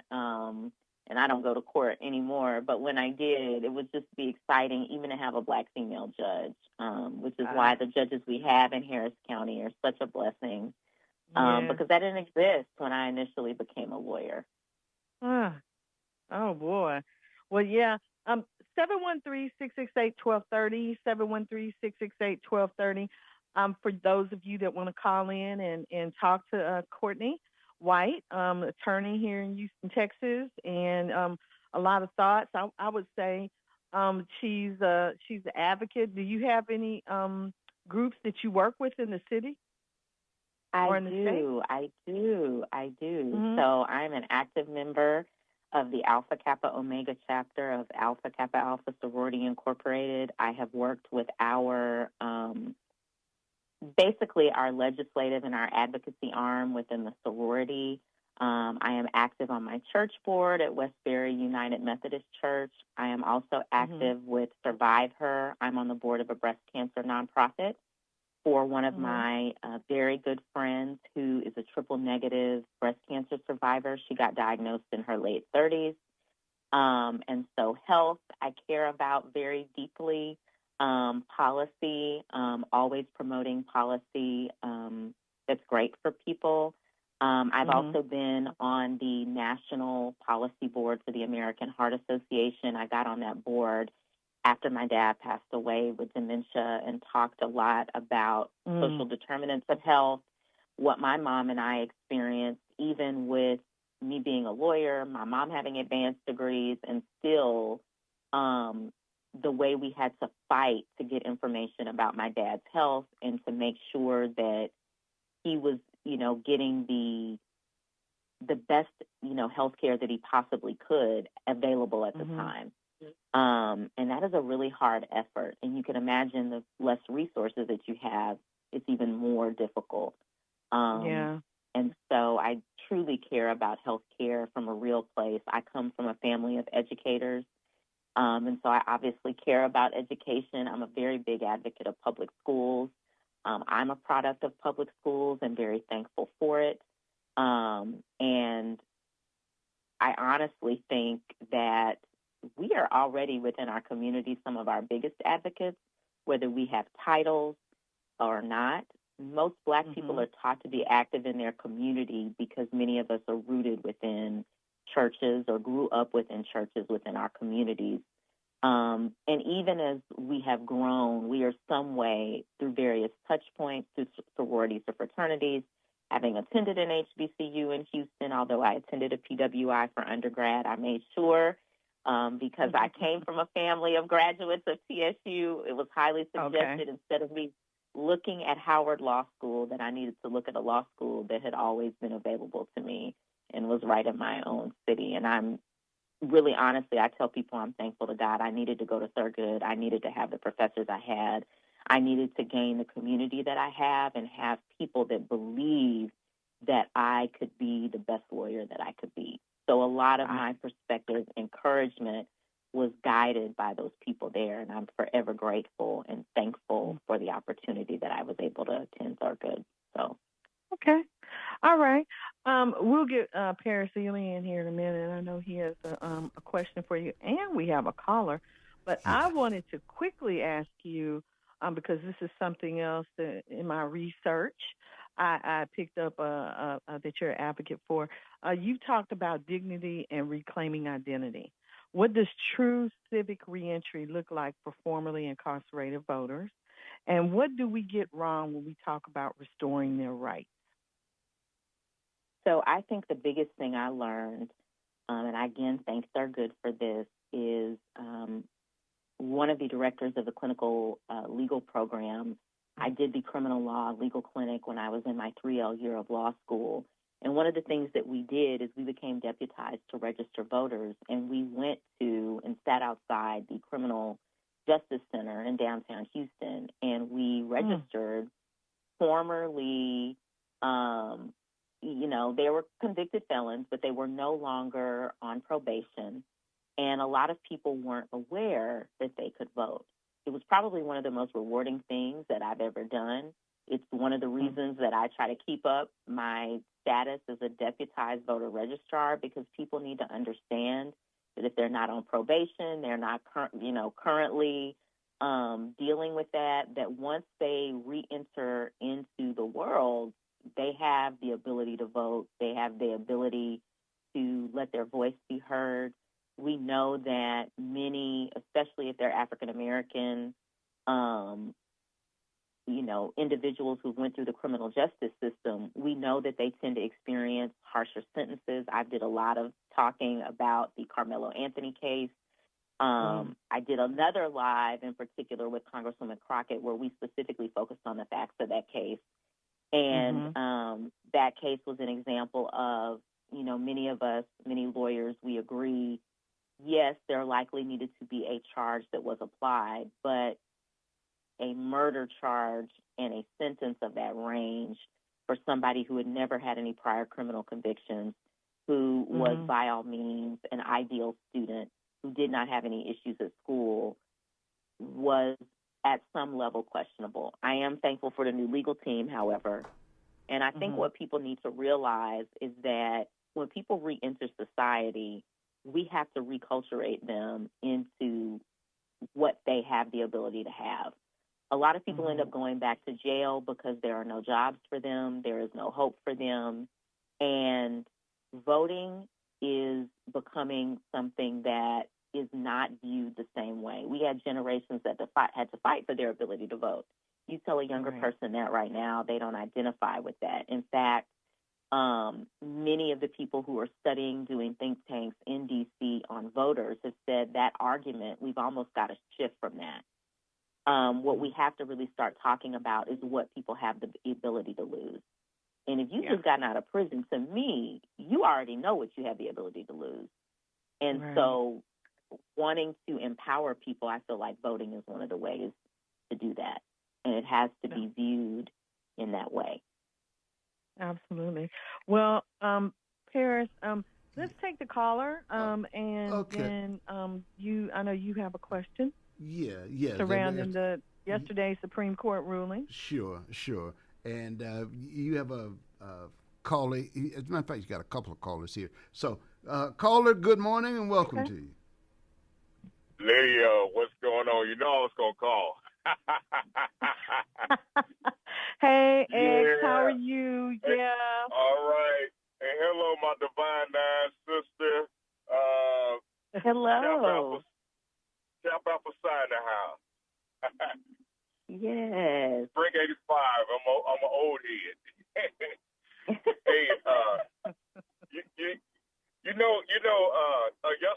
yesterday, I called in about Jasper Crockett and Tellerico thing, and you made my point of what I was talking about yesterday. I kind of got not jumped, but more or less, I don't think anybody understood what I was trying to say.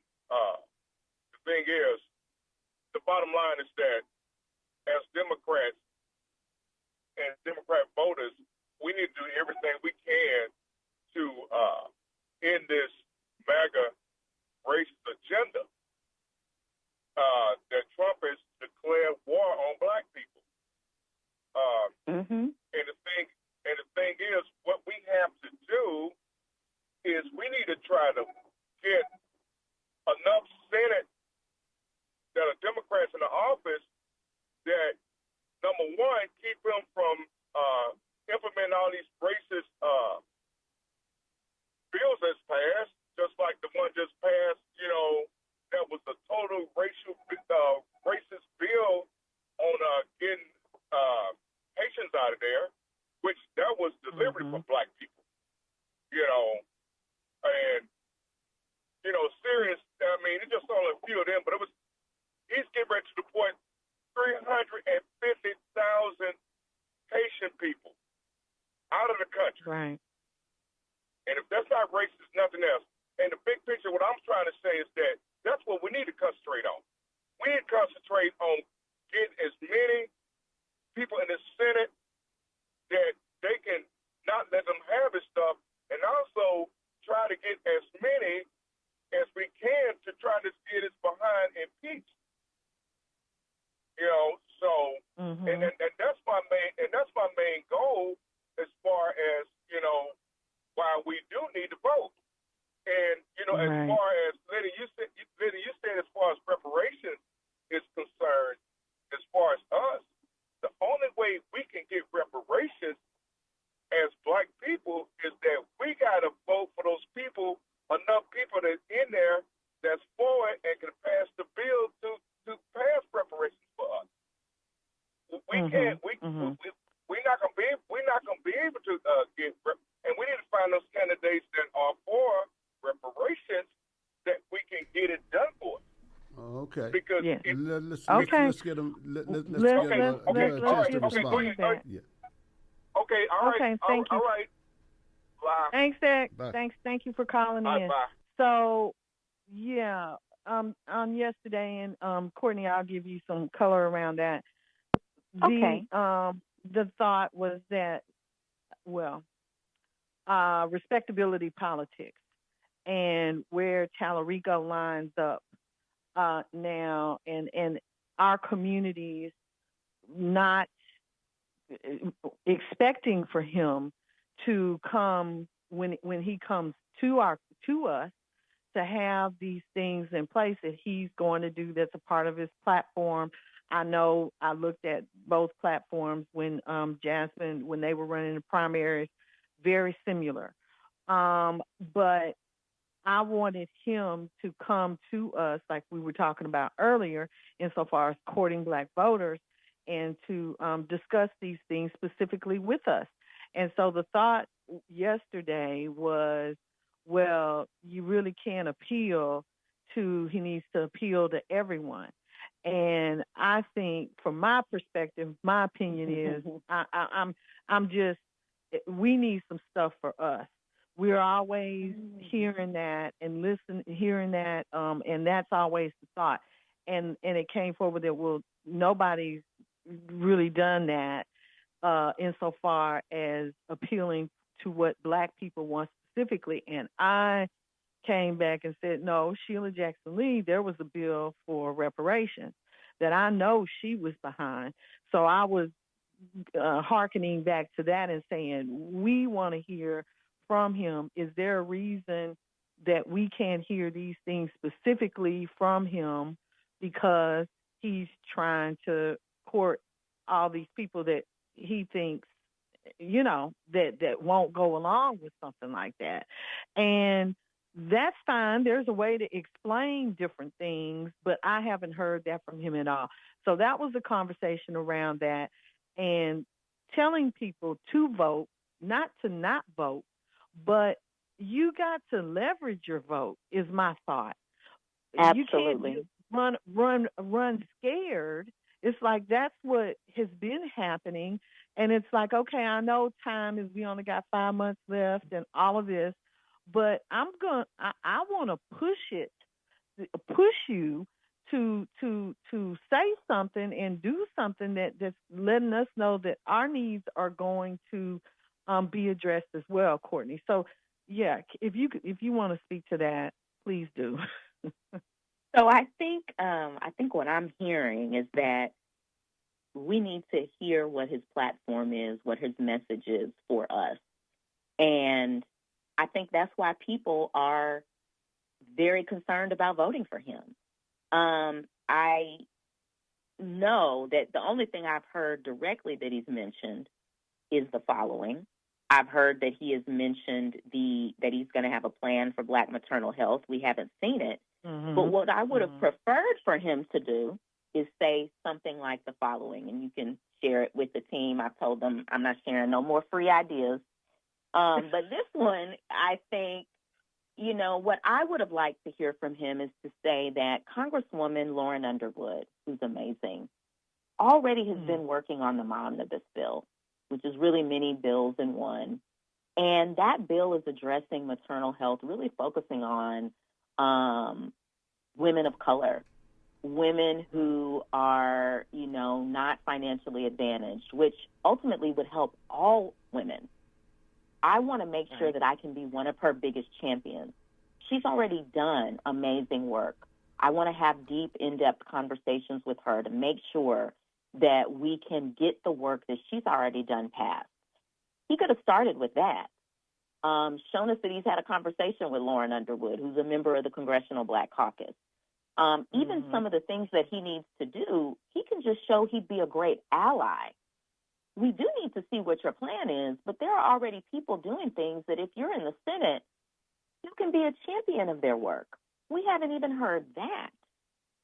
And so that's kind of, I think, what people need to hear.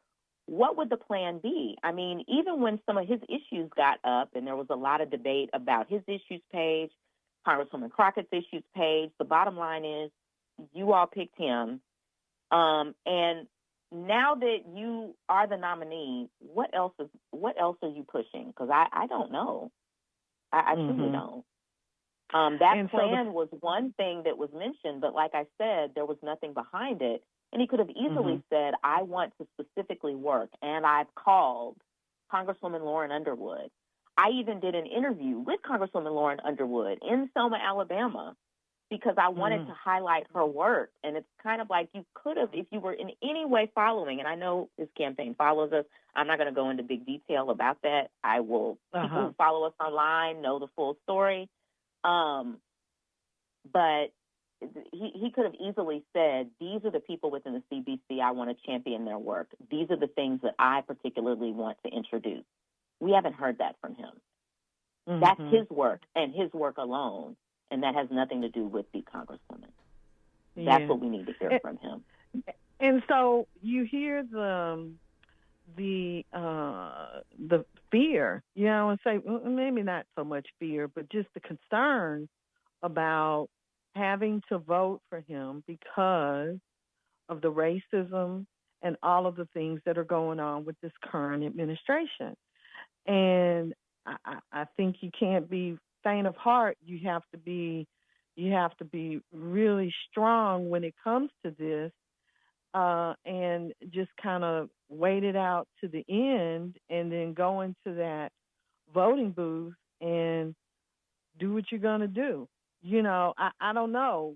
What are your thoughts about that? Because a lot of people are feeling pressed, is the word, about needing to commit because of what we are facing immediately with Paxton right now, what that could mean. I think that obviously no one dislikes Paxton. I always tell people more than me. I talk about Paxton being awful every day. All of the lawsuits that he's dredging up, some of them, it's like, you could be doing other things, but you're doing this. Paxton still represents the desire of some people to double down on their choice to vote for the president that they voted for. And obviously, he's an extension of this administration. And if you don't agree with this administration, then you know Paxton is a threat. I don't have to insult anybody's intelligence, which is what I think some of the Tallarico supporters are doing. Black people understand what oppression is. That's not new to us. That's not new to our community. We understand that very well. That is deeply, sadly, a part of one of the many things that we've experienced. We've experienced a lot of a blessing, overcoming as a community, but we understand oppression. That doesn't have to be explained to us. In the same vein, in understanding oppression, we also understand when we have been devalued. And what I have been trying to put out online is that what the Democratic Party has missed is that Black voters, in my opinion, anybody can disagree with me, shifted after Kamala Harris lost. Black women took a step back. We collectively all said, we need to sit back and think about some things. Yeah. And what the shift has done is that Black people have said, we're not saying we're not going to vote, because we understand voting is important. But what we are saying is, what are you about to do? What have you done for us lately? What are you doing moving forward? What is the plan? What do we want to know? That is, again, and I'm going to go back to the biggest conspiracy, is that there is no plan, because there is no plan. The Democratic Party is not ready for a Black electorate that is saying, what are you going to do? They're not ready for that. And so there's pushback because Black people have put up a boundary and said, you are going to have to show us to get our vote. And I don't think that's wrong. But it is a shift. And when you put up boundaries, just like when we put up boundaries with people in life and we've never put up boundaries with them, they don't like it. Right. Right. So I think that's what's happened. Absolutely. We got another caller here. All right. Hello, caller. You're on. Good morning. Good morning, Miss Lydia, and the learned attorney in Paris in the back room. Y'all shortly mentioned TSU Law School.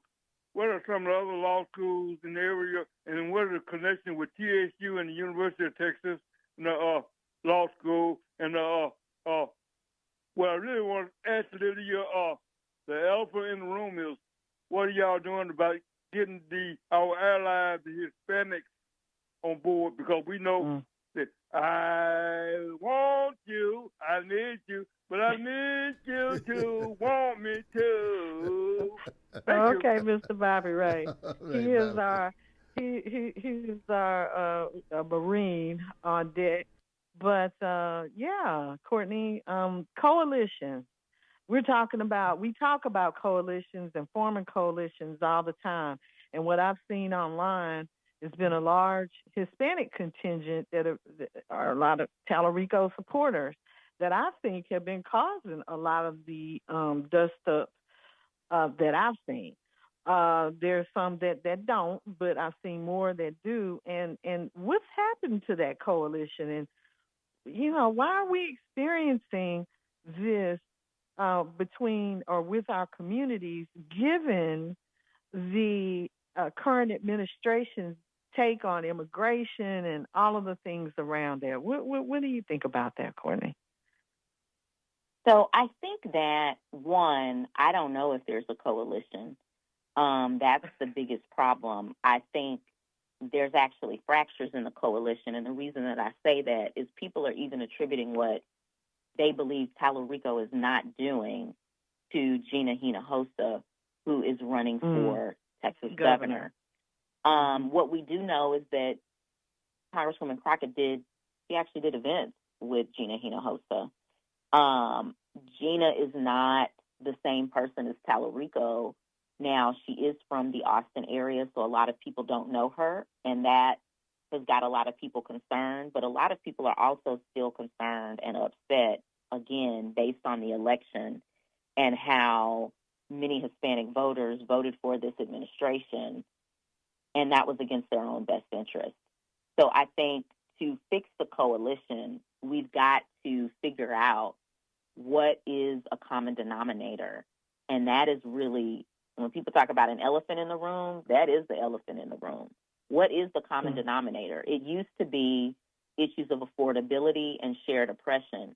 If that community cannot see that they're being oppressed based on the Supreme Court decision that got rendered yesterday, based on the federal overreach of these immigration policies that have been put out by this administration, then I don't know what coalition can be built, because if they don't see that they are oppressed now, then that is a concern to me.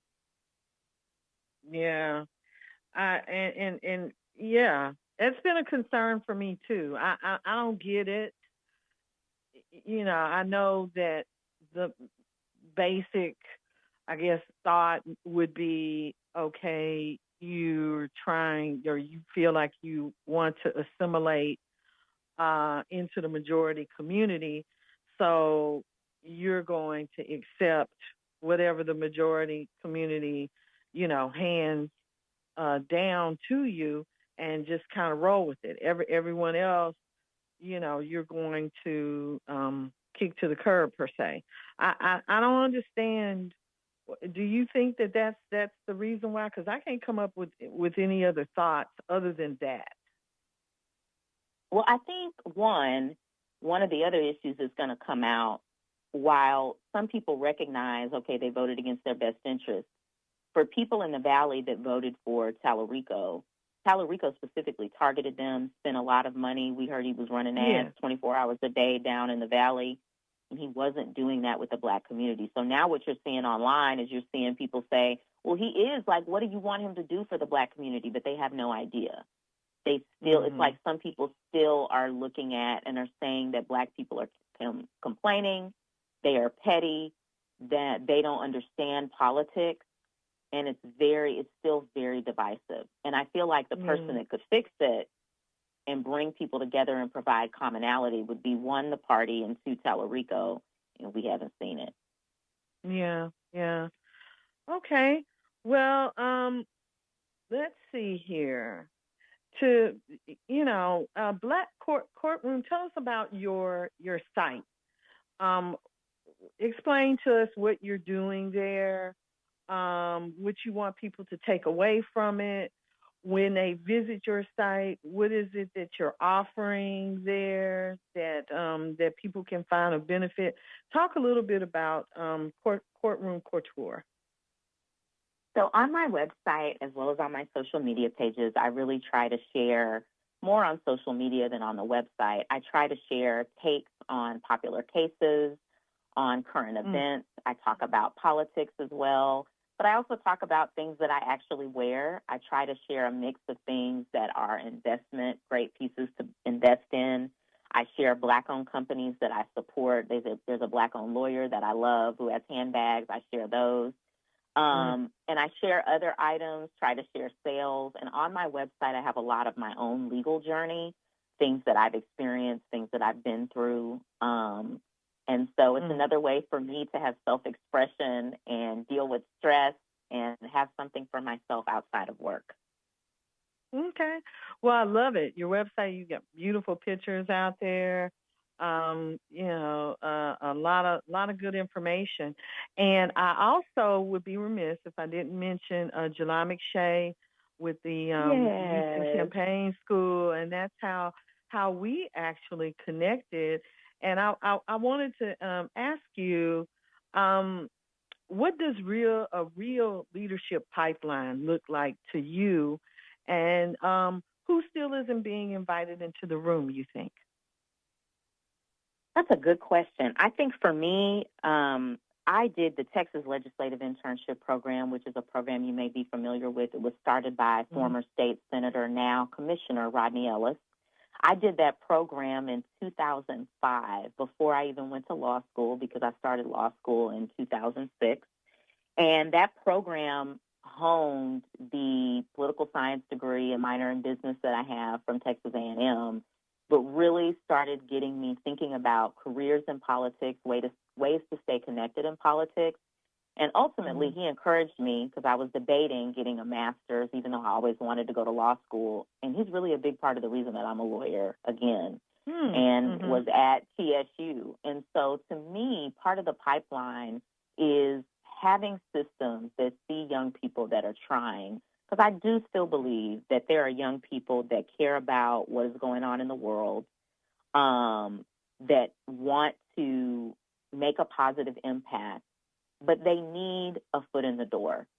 They need to be able to get experience. And one of the biggest things for me when I was still very young was, how do I get that experience and, you know, and still have a way to get paid? The benefit of doing TLIP, the internship program that Commissioner Ellis still has, is that you did get a stipend and you actually were able to go to Austin and work a legislative session. Some people were placed with members. I worked with Texas Monthly Magazine. I believe I was destined to do that because I do a lot of what I learned how to do 20 years ago. I was doing that back then. I didn't know that would turn into me being on social media and talking about current events, but it empowered me to feel that I could do it because of what I did then. And I think there's a lot of people that are not being included. I think HBCU students, in particular TSU students, need to feel empowered, being able to, you know, be given those experiences. I also think people that have career changes who attend school later in life, what I have noticed is that doing some of the lives with Congresswoman Crockett, I always talk about encouraging people to go to law school. And several people have contacted me who have said, I'm too old to go to law school. Some of these people are maybe in their 30s, and I'm thinking, why are you thinking you're too old to go to law school? And so I think also people who are stepping out on faith and maybe they feel like they didn't do it in the traditional timeline, those people need to be included. Just because you don't go to law school right out of undergrad doesn't mean you still can't become a lawyer. Or a doctor, or whatever it is that you would like to do. And so I think people who are in a maybe traditional, what they think, I will say, is a non-traditional path, need to be included into the fold. So even if there was an internship program that was kind of targeted at people who are, you know, dealing with career shifts, I think that's important. And always, because this is something we think about at work, when women have children and then re-enter the workforce. Because we know that transition is hard. And also when you're a caregiver. I remember being a caregiver. I quit my job. I came back here, and I had a nice job at an insurance company as a lawyer, doing really great work, getting great experience, but I needed to come back here. And I was thankful that I was able to come back as a contract attorney and do work as a lawyer. But I needed a full-time job. I needed health benefits. And so, you know, being able to help people as well who are in a caregiver space. And we know that when you're a caregiver, when you are a mother, especially if you're a Black woman or Black male, that, again, you may be saddled with more financial burden, other things than other groups might be. So just keeping that in mind. So I think those are the people that need to be included at the table moving forward. But a pipeline really looks like giving people who are hungry an opportunity and allowing them to at least have the option to look at what career paths opportunities could look like. But also, if they want to run for office, understanding how much it costs. And I think what July is doing is really great, bringing in people. We talk to people at the campaign school about social media and how it is really a part of campaigns. And that's something that's relatively new for candidates to understand. I didn't imagine that I would be doing interviews. One day I was doing a live on TikTok, and Congresswoman Crockett just popped up on the live. Well, I don't consider myself a radio host or having a media platform, but when you have thousands of people that get on your live, you start to realize, well, this is a new way that people are interacting. So I think, you know, having people understanding new media and social media is part of that. Okay. Well, I know we're short on time here. I'm going to let you go. We got one more caller and then one more question. And Paris, let's do okay. Hello. Ali. All right. Hello, caller. Thank you very much, everyone, for setting the phone call. I'm loving the discussion.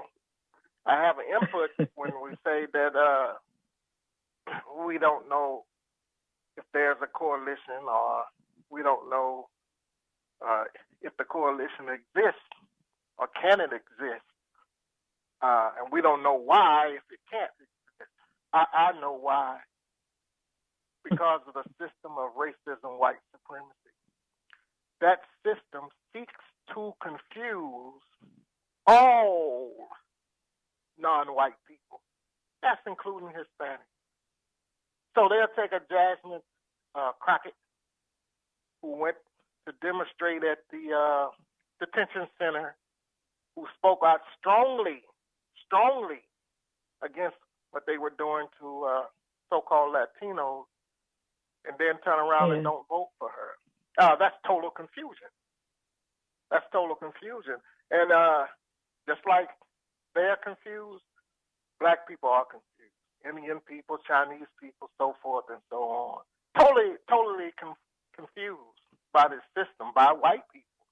And until we until we want to take the time to come to understand what this system is and exactly how it works, just expect more confusion.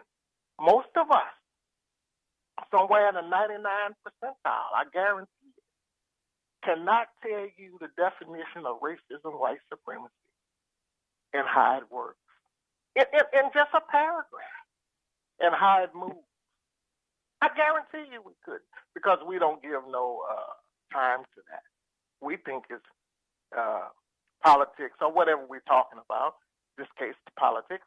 So we think all we have to do is just go in there and vote, and somehow it's going to be all right. Just register to vote and then vote, which is a part of it. It is good, but we must understand what we're dealing with here. And I don't think, after all the things that happened to us since 1519, since 1492, since Columbus circumnavigated the globe, and all the rape, pillaging, and murder, and brutalization, and terrorism, all the way up to today, the other day when the young lady is found hanging from a tree. I still don't think we understand. And I've been to in closing, I've been to AA meetings before, because I wanted to gain knowledge. I wanted to see what they be saying in these meetings. I was in my 20s. Then now I'm in my 60s. But they had a phrase. A guy may come up and he say, "Okay, my name is Nelson, and I'm a drug addict. I slipped last night." And they'll say, "Keep coming back. You just ain't had enough yet. You'll come from out of them streets when you had enough." Well, black people ain't had enough yet. After seeing our people, young babies getting shot in the back, the little baby, we talk about everything else. I mean, absolutely everything besides racism, white supremacy, because we don't know, really. We don't understand it because we haven't spent no time on it. So I'll listen to what y'all have to, if you have time to address that. But thank y'all for accepting my call. Yeah. Thanks, Ali. Thank you. Please call back. Courtney, any thoughts about that before we get to Paris? I think that's powerful. Have we had enough yet? I think some people have had enough. I think people don't know where the leadership's supposed to come from and what it's supposed to look like. And whether people realize it or not, the leadership is rising up through social media, through younger people speaking out. But it has not always translated into actual movement. You know, one of the things that we did the year that we were having the presidential election with my graduate chapter, the Alpha Kappa Omega chapter, we did a co-program with the Houston area chapter of Alpha Phi Alpha Fraternity Incorporated, and we did a program also combining and working with Wheeler Avenue Baptist Church, because we felt like it was important to have a community program that really wasn't focused on a sorority or fraternity, but really focused on engaging the community. And at that program, we really talked about Project 2025. That was the subject matter of the program. There were so many people there that were voters that had no idea what Project 2025 meant.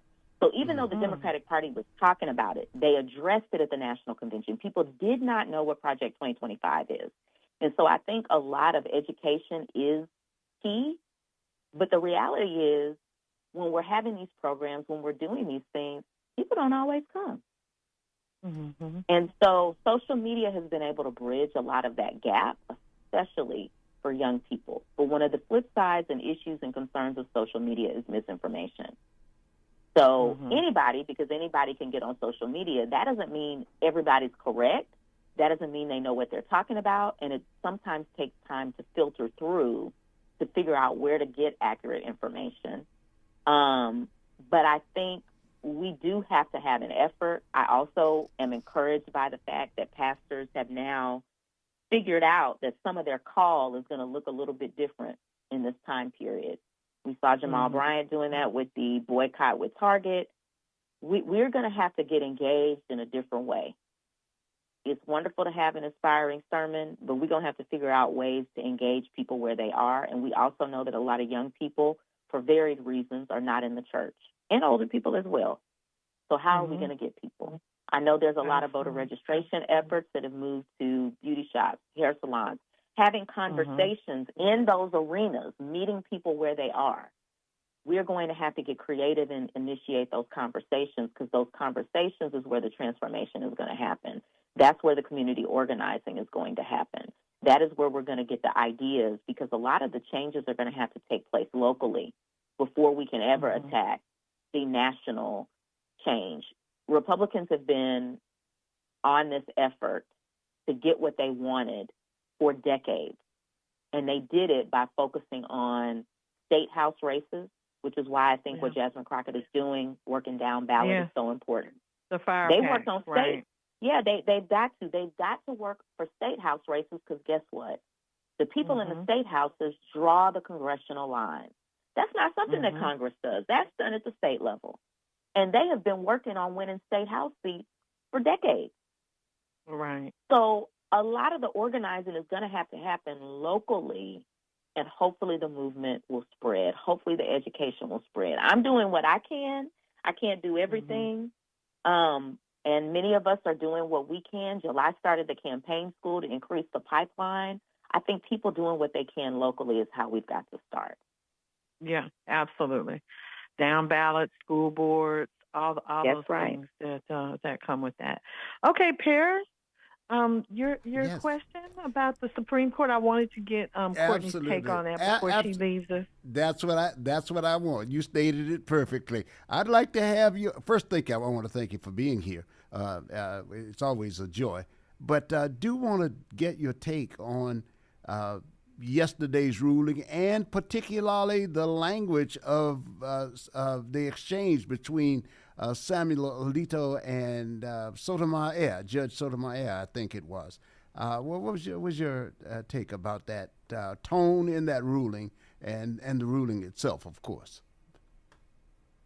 Yeah, so Alito wrote for the majority, and what the majority opinion means for those who are not familiar is this was a 6-3 decision, which a lot of these Supreme Court decisions have been coming down 6-3, because the more quote-unquote liberal, and when I say liberal, I don't mean Democrat, I mean liberal in legal thought process, justices are in the minority on the Supreme Court currently.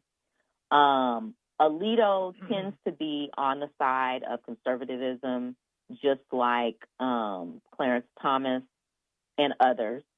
Sotomayor has been definitely much more vocal, along with Justice Ketanji Brown Jackson, in these dissents that have been delivered.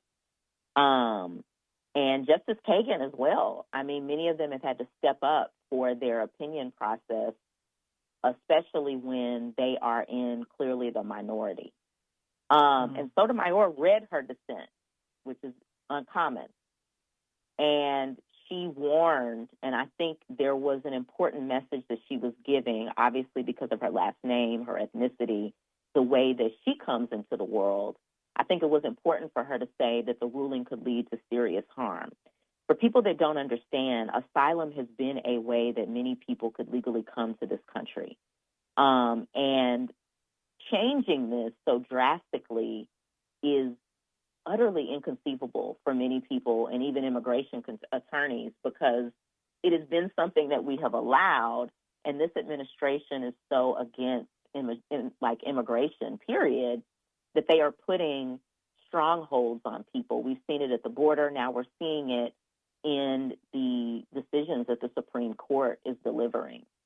And Alito basically said it's okay to have a rule that makes it harder for some asylum seekers to stay. And Sotomayor objected to that. But it was the fact that she read her dissent, which justices do not normally do. And I think justices know, and they are even putting, I think, more plain language in their decisions to let you know why this is a problem, because they don't want to be on the wrong side of history. Because there will come a day where we will look back on the Roberts Court, because the court is usually named by the Chief Justice, and the current Chief Justice is Justice John Roberts. And we will look back on this Roberts Court and have a lot of things to say about their decision, how they ignored stare decisis and precedent, how they overturned so many key decisions, Voting Rights Act included, and this decision is just another example of that. All right. Thank you. Wow. I thank you for that. There's been a lot of conversation about that, and how there was how the Justice Alito in his ruling seemed to write as though he were trying to normalize the nature of the nature of the racism embedded in these actions. And inflamed rhetoric is what he calls inflamed rhetoric. Yes. And he responded to her. He responded to her, and that is uncommon. This is uncommon. We are in I hate using the word unprecedented. So many things within the past 5 years have been so unprecedented. This is not normal. Now, do you think there's a I'm going to ask the question anyway here now, since you responded like that. Look, so what about that and Tallarico to tie it all all together? Does he need to be more forceful? Is that an area which he can also distinguish himself in a meaningful way as a future representative? I do believe he can. One of the questions I asked at the Black Leader Breakfast that he had right in 3rd Ward at Mickey's Cafe, one of the questions that I asked, and I asked the first question, is how is he going to get better at responding to issues in real time? Because a lot of the reason that we're having questions on where he stands is that he doesn't often provide that response. And I talked about at the beginning how fast the news cycle moves. Yes. He's almost not prepared for responses when they come up. The response he did regarding the gutting of Section 2 of the Voting Rights Act, you have to look to find it. It's in the El Paso Times.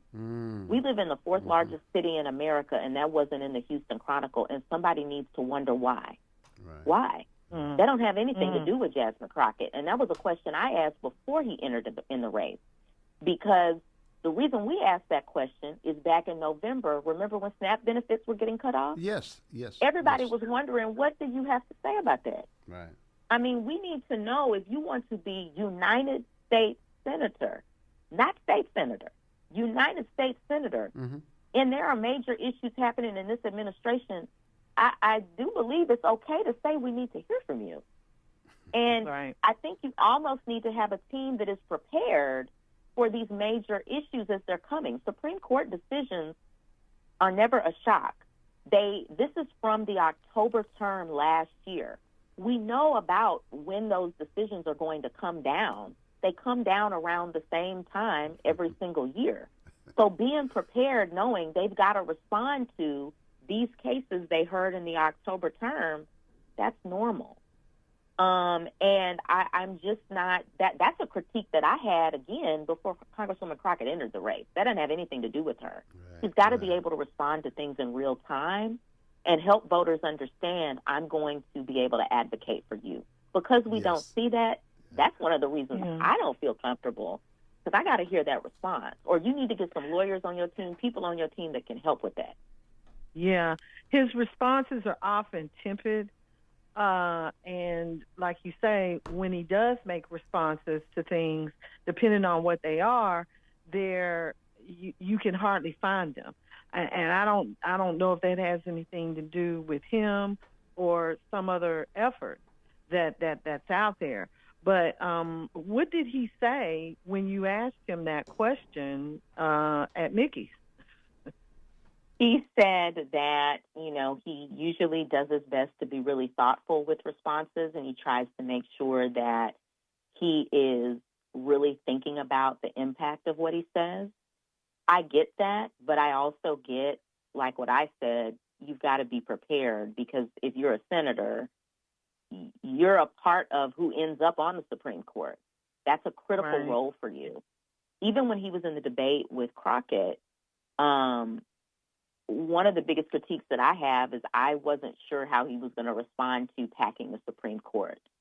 And the way he answered that, I was like, he's got to get better with these responses. The responses are lacking the depth that I would expect for somebody running for United States Senate. And that's just an honest critique. Yes. Some of the people who support him don't like that, but I'm sorry. That's just the way I feel. Yeah, I agree with you. Yeah, I do too. I think it's a perfect opportunity to present yourself as an impassioned defender. It's at least to position yourself in that position to say, no, we can't have this. This is not the kind of country we want, and then move on it and act in that way. As Lydia said, it sounds a little tepid sometimes. Yeah. And you think that that's because of his overall personality? I mean, Jasmine was, of course, prepared. We've seen her on the floor. I mean, when I interviewed her, she was at work, like you mentioned earlier. A lot of times she can't come but she actually had the interview with me while she was at work.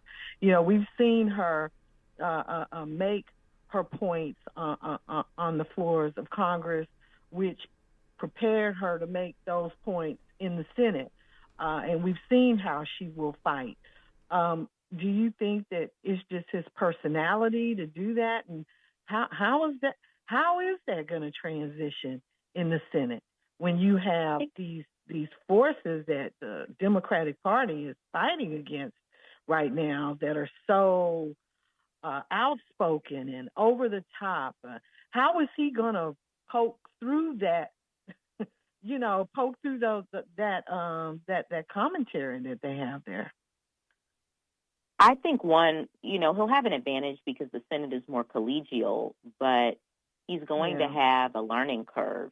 And it's okay to like his speeches and like what he's sharing. But I think we're at a point where we've got to have somebody who's ready day one. He's the nominee, so it's got to be him. So I hope he is figuring out how to prepare for that if he wins in November. That would be my only hope. I don't really know if it's his personality or not. I haven't been able to really tell or assess. I don't think he's a mean person or a bad person. I just, as I said, the depth I would have expected to start to emerge has not.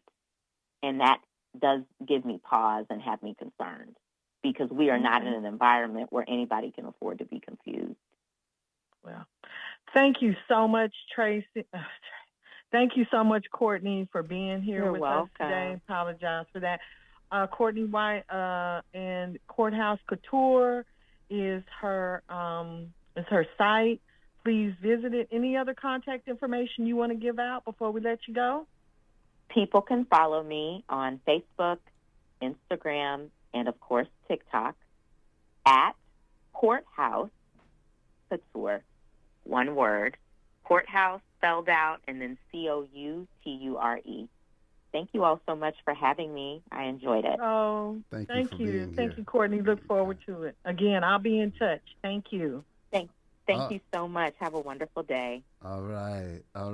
Lydia Flanagan will be back in just a moment right here on The Source. 5, 10, 15, 20, 25, 30. Hi, I'm JJ Walls with Sunnyside Dental, and yes, it's now been over 30 years that we've been providing quality dental care for our patients in the Houston area.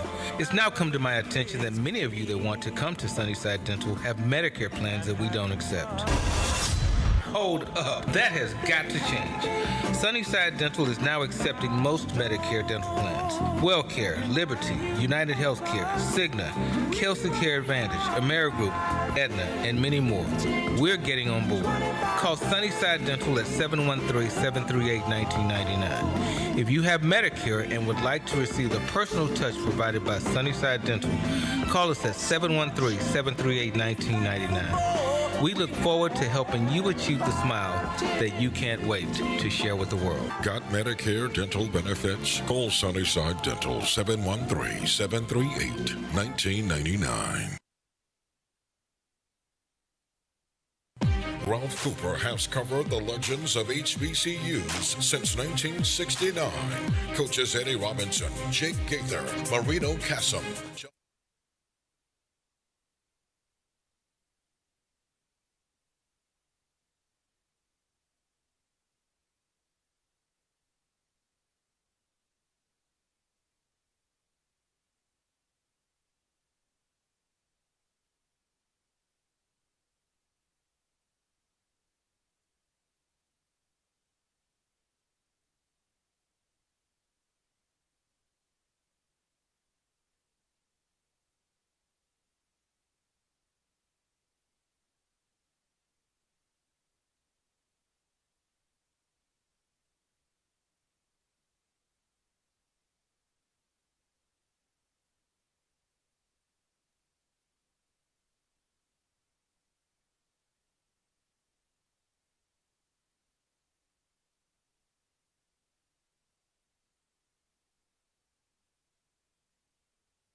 KCOH, The Source. Oh, yes, indeed. Good morning. Good morning to you. We're 19 minutes away from my guy, Michael Lawrence Harris, everybody, here on The Source on a Friday afternoon. I hope you are beating the heat.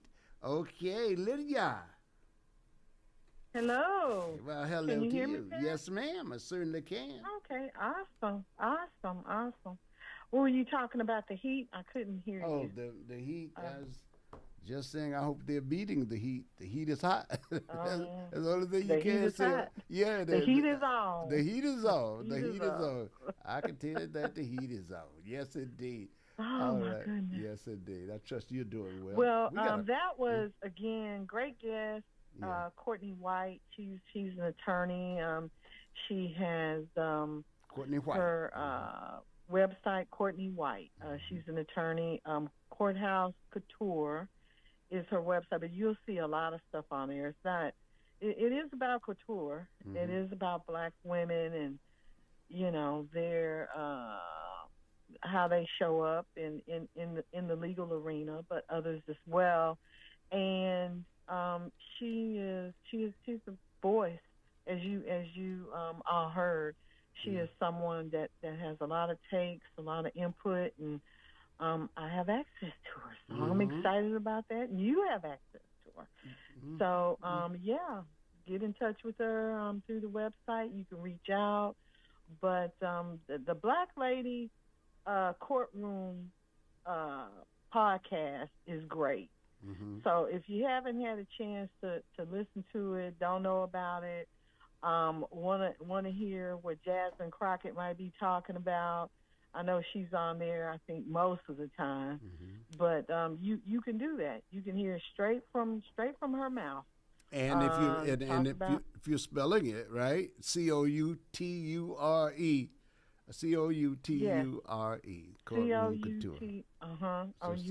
Courtroom Courthouse Couture. All right. And yes, definitely. So, Paris, do we have a couple of callers? I don't want to keep them waiting. Yeah. Okay. Well, let's go then.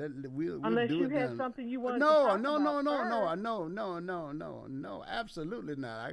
I can't follow this act. Let me say hello to John Brown down there in Florida. That's all I want to do. Hello, caller. You're on. Hey, good morning, Uncle P and Lydia. Yeah. Good morning. You know what? Good morning. Good morning. Mm-hmm. You know what? Language today is very important.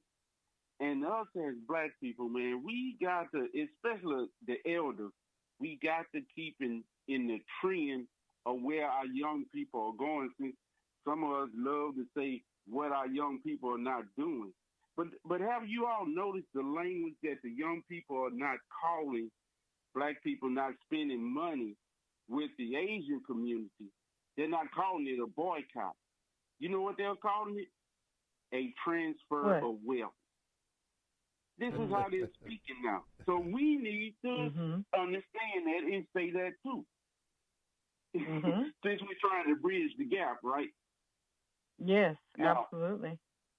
Now, what I also called about is that I sent Uncle Paris a video, and I hope he would send it to you as well, Lydia. There was a young Black lady that came on, and she had made mention that of another Black woman that was trying to open up a hair and beauty care product store there in the area where they live. I wish I knew exactly where they live, but I'm trying to dig down more deep into this story. But she found out that this so-called law, which I don't know, like I said, I don't know very much of this, but because it don't make any sense to me.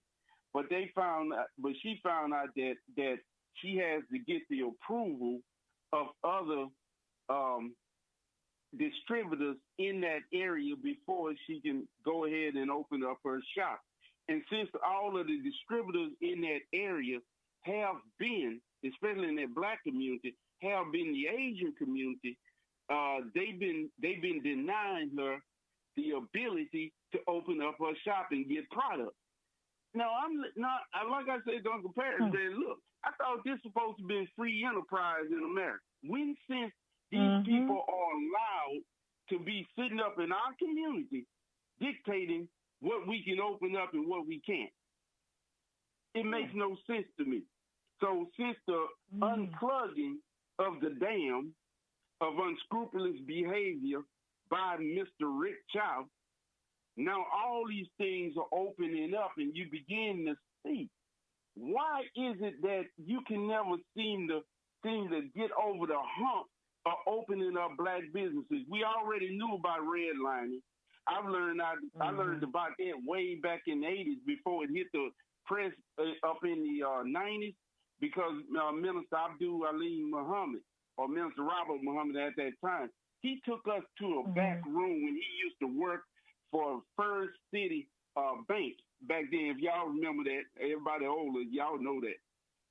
First City Bank, he took us to the back of that room. He showed us this big old huge map that had numbers and red lines surrounding the black community. So we knew about the redlining before it even went back into public news. So, you know, we just got a lot of strikes, y'all. But I'm just so glad that the young people, and I like to use that to transfer of wealth, because now all the black business owners who've been in these neighborhoods for many years, they just wasn't serving, you just wasn't going to their stores. So now you have the opportunity. If they don't want to sell you products, look, you got the clean and fresh line out there. You got black detergent companies. You got black toilet paper companies. You also have I think Beyonce and them came out with some hair beauty care products called Credo or something like that. Sacred. Come on, y'all. Thank you. But that's all I call to say, y'all. All right. All right. Okay. Thank you. Thank you so much. Yes, you do have a lot of products out there, black-owned from black-owned companies that you can purchase and that you can buy for sure. Yeah. I mean, I don't know when he mentioned that they couldn't open in the community through these, you know, I guess blockades. I'm going to send you another. I'm going to send you send me that. I'm curious because you know, Black Chamber of Commerce or just the Chamber of Commerce, they'd have to explain that one. So anyway. All right. Caller, all right. We're going to go to your other caller. Hello, caller. You're on. Okay. Welcome back, Lady Flanagan. I missed you. I'm glad you're safe and sound back where you ought to be.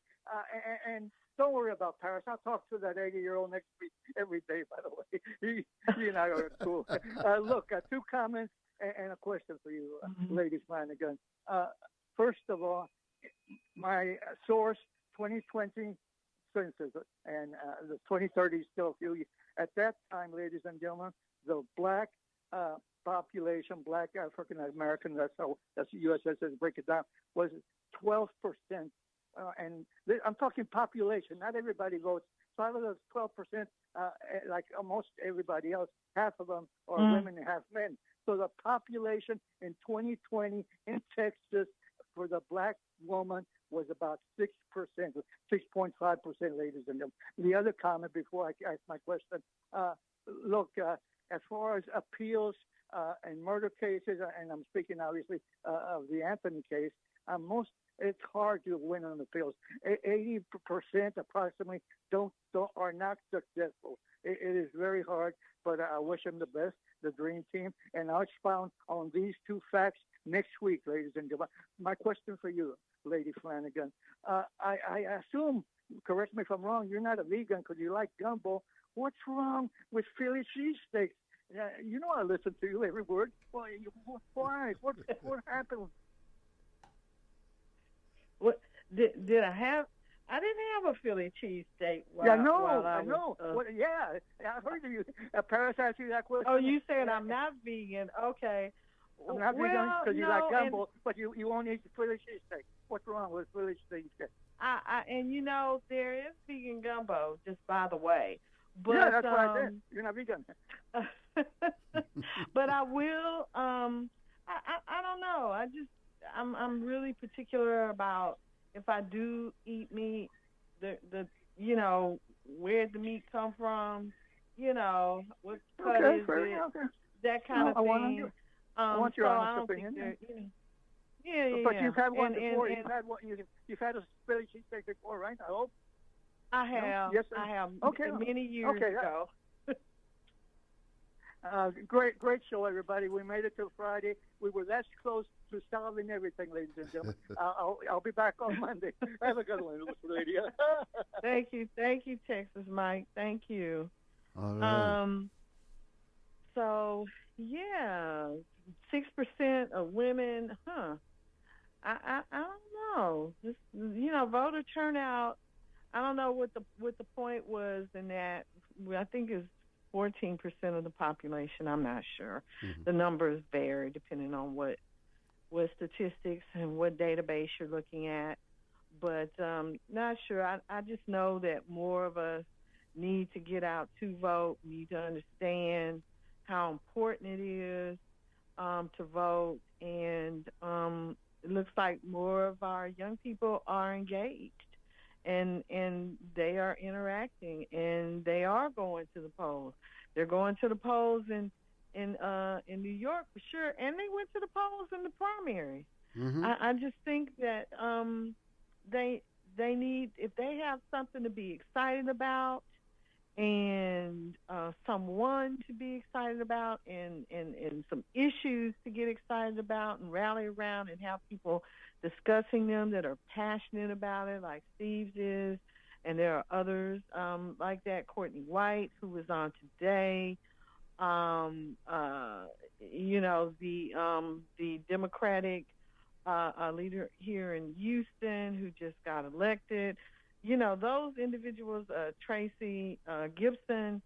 There are a lot of young people that are being elected and put into place now.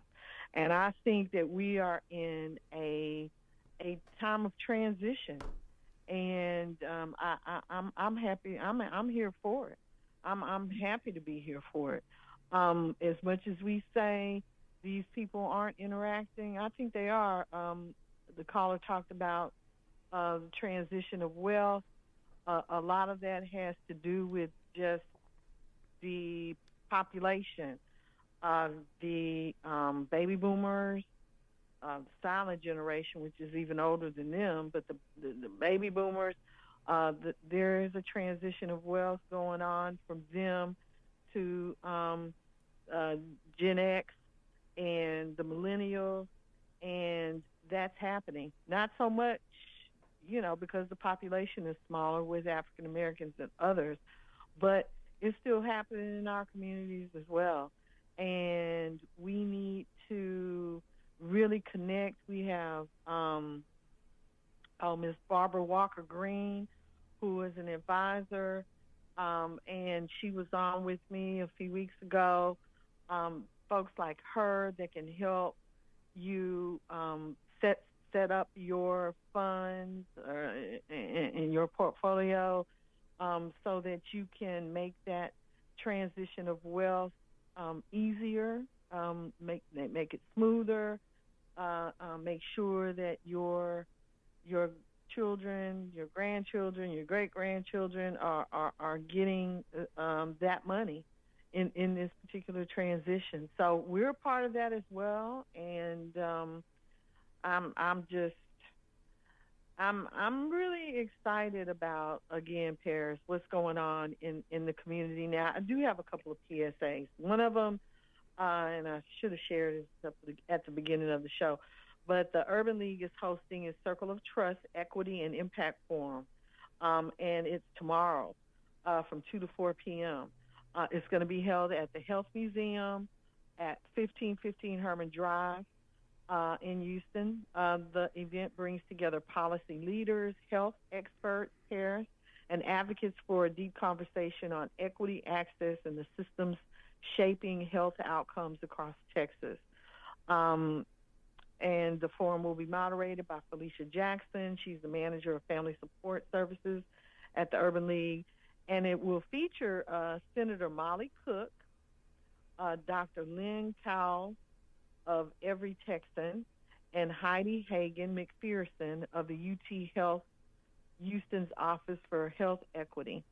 Additional contributors include Dr. John Caldwell, Dr. Bina John, Dr. John Morsany and Dr. William Troy Rodriguez, and they'll be offering perspectives from dentistry and community wellness. Admission is free for the general attendees. If you want VIP access, I know some of y'all out there are VIPs, it's $10, right? So that, again, is tomorrow, June 27th from 2 to 4 p.m. at the Health Museum at 1515 Herman Drive, and that's free for the general public. And then On Hand Houston, I hadn't heard of this group before, but it's launching a community effort to keep clean, comfortable footwear available for our neighbors who need it most. In partnership with Operation Love, Keith Downey may be familiar or may have brought it up, Harris, but Houston Super Neighborhoods and local community hubs. The initiative is collecting new or gently used slides, flip-flops, and conchalas. Is that how you? I don't know if that's how you pronounce them, but I've seen the word before. That's how some communities say slippers or flip-flops, conchalas. Okay. To distribute directly within 5th Ward Super Neighborhood 55, 3rd Ward Super Neighborhood 67, and Sunnyside Super Neighborhood 71, and South Acres or Crestmont Park Super Neighborhood 76 and 77. So it's a simple act with real impact, helping restore dignity, comfort, and connection across our community. So that's Operation Love in partnership with Operation Love, the Super Neighborhood. Operation Love. I can feel it. Yeah. Operation Love.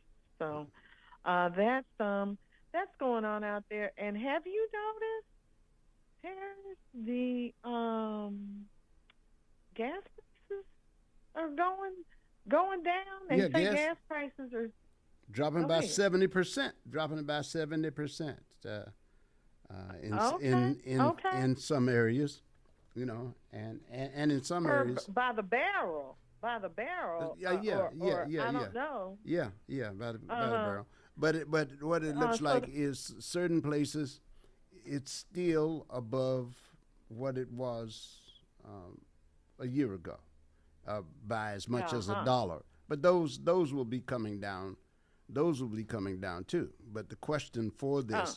But the question is, how will the world supply be affected? Yeah. Because other countries are still having trouble with. We just had a ship get blown up in. I think the Omanis blew up a ship. Well, we didn't see really who did, but just had that happen last night. So. But there's a lot to the prices of oil because the insurance companies are not eager to expose their ships to that kind of damage, and there's an entire thing about supply that's important too. Well, and that goes to us, which is what I want to talk about, and President Trump. Yeah. Because he's putting public pressure on major oil companies. Yeah. And according to Forbes, he's threatening a price gouging investigation. He's arguing that companies are keeping prices high, even though crude costs have eased. And I'm sure that has a lot more to do with the upcoming elections than him being concerned about us. But yeah. Oh, and I gotta say, that drone strike was from the rebels and from the group in Oman, representing the Islamic Republic. It was from them. It was from them. Mm-hmm. Okay. Mm-hmm. So the industry says he's threatening price gouging investigation, arguing that companies are keeping prices high even though crude oil costs have eased. Mm-hmm. The industry says that's not the full story, and they point to global supply issues, as you mentioned, refinery bottlenecks, and the ripple effects of international conflicts that continue to squeeze production and distribution, like the attack that you just mentioned from Oman. But here's the thing. Families don't feel those global explanations when they're standing at the pump. You know, summer travel is in full swing. People are budgeting for road trips, and every extra dollar on a gallon of gas hits differently. So this clash between the White House and the energy sector isn't just political theater. It's landing right in the middle of our everyday lives. So what we're watching is a president trying to show he's fighting for consumers and an industry insisting the economics are more complicated than politics allows. The question is whether this becomes a real investigation, a negotiating tactic, or simply a public warning shot meant to nudge prices down. So either way, gas prices and who's responsible for them are back at the center of the conversation. So what do you think, Per? I don't know. I haven't looked at it yet. I haven't thought a lot about it. There will be some. I got to see what the results are from other places and what other countries are saying about it. To tell you the truth, it's going to give his campaign. It's going to give the a boost for the Republicans. So you will see some polls tightening. Some are already tightening with the independents. This was a good move for him. However, it's important to say that he's still underwater with those people. So because he was so far down, he is still underwater. He's still beneath 50%. I think in the latest poll that showed him with the most gain was only up to 30. One was up to 47%, but he was still, it was an outlier of a poll because in the rest he was still in the 30s. But, look, I got to tell you, got Michael Lawrence here now. Got Michael Lawrence. Yes, indeed. Michael Lawrence. Yeah. Got Michael Harris, is he online or do I need to okay. No, I can get him. I can get him in, and you can absolutely take a break if you want. You can go. If you. I just wanted to, he's say here. Hi and hey, Michael, how are you? Is this who I think it is? Yes, it is who you think it is. It's exactly who you think it is. How you doing? You sound different. You sound different to me. Do I? Yeah, you sound a little different. In a good way or a bad way? Yeah, you sound sweeter when you talk to Paris than when you talk to me. Oh, this is you. Always sweet to you, Michael. Always sweet. I hope everything is going well. Michael is always full of it, so I'm just giving you Michael. My wife just said, sure is. Hey.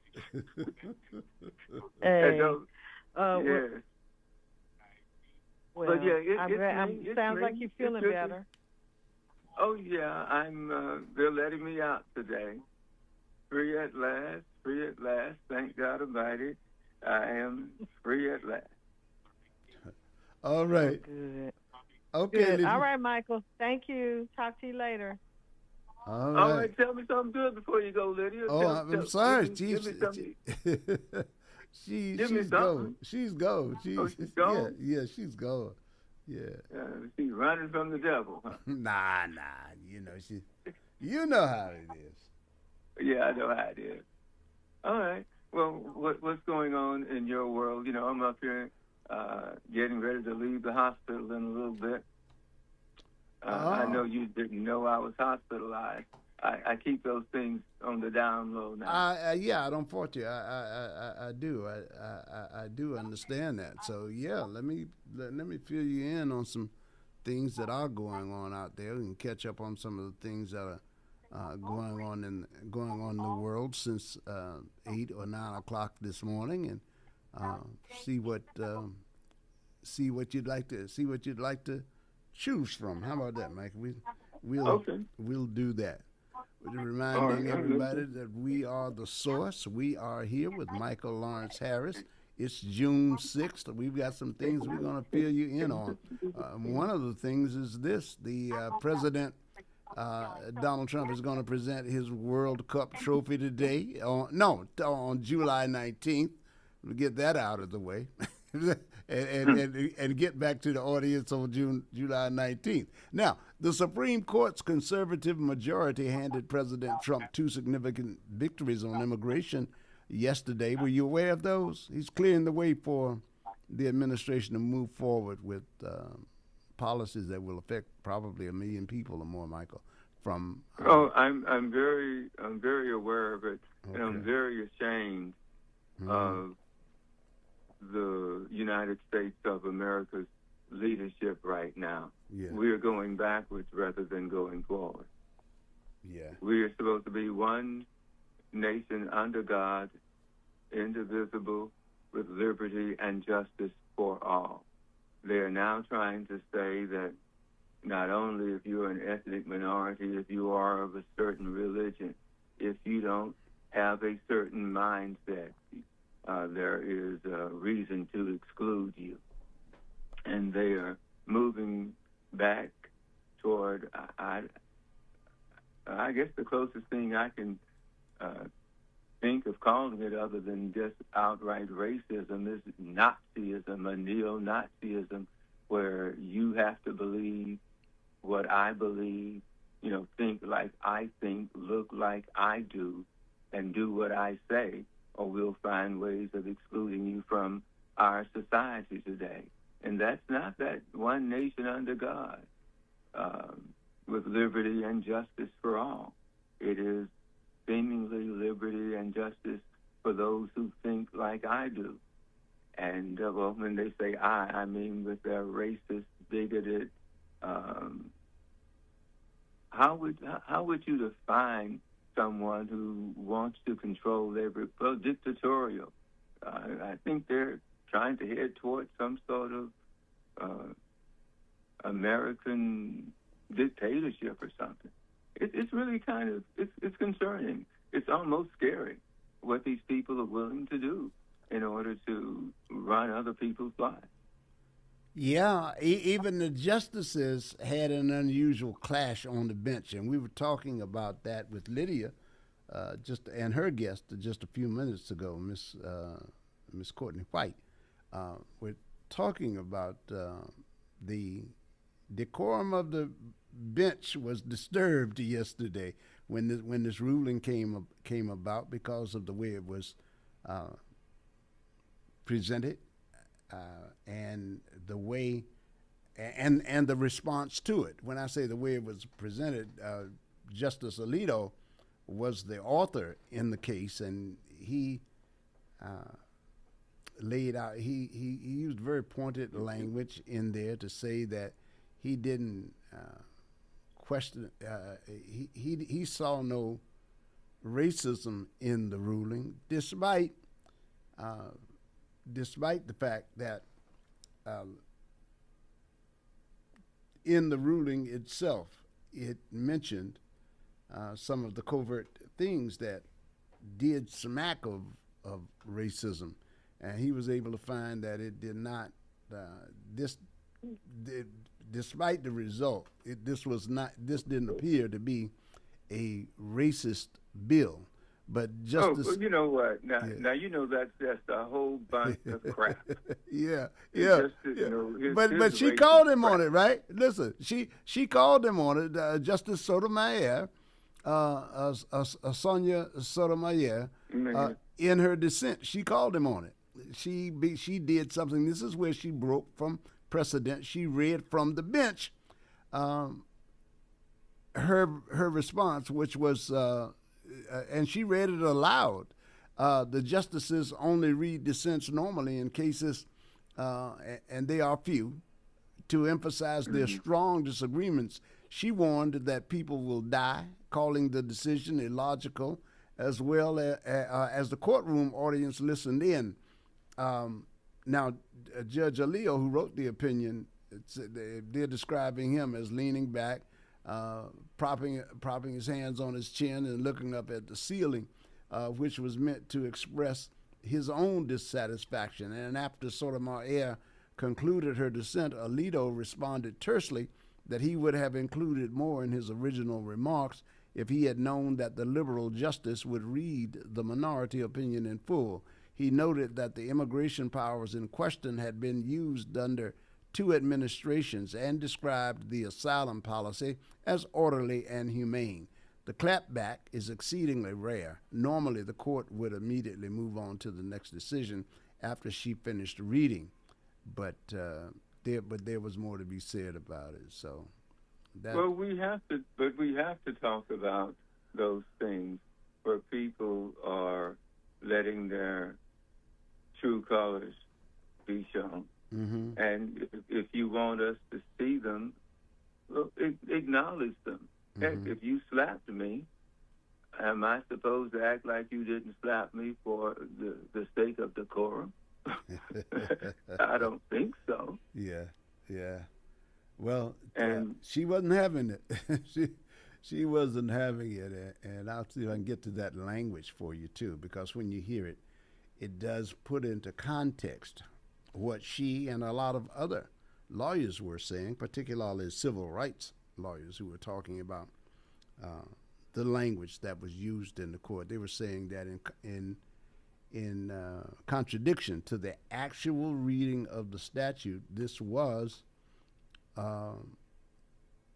this was a racist ruling. The ruling ignored the racist language to get to the result that it wanted. So the language that it was calling harmless, the 6 judges were seeing as harmless.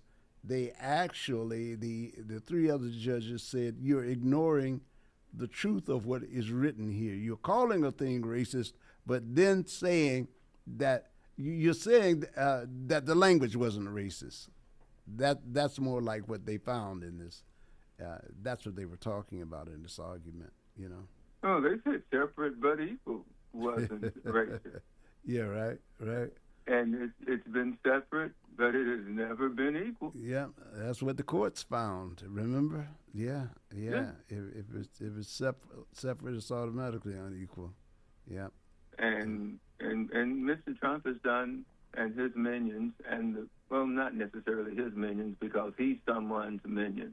They are paying him off to do their dirty work, to turn America into a white supremacist nation again.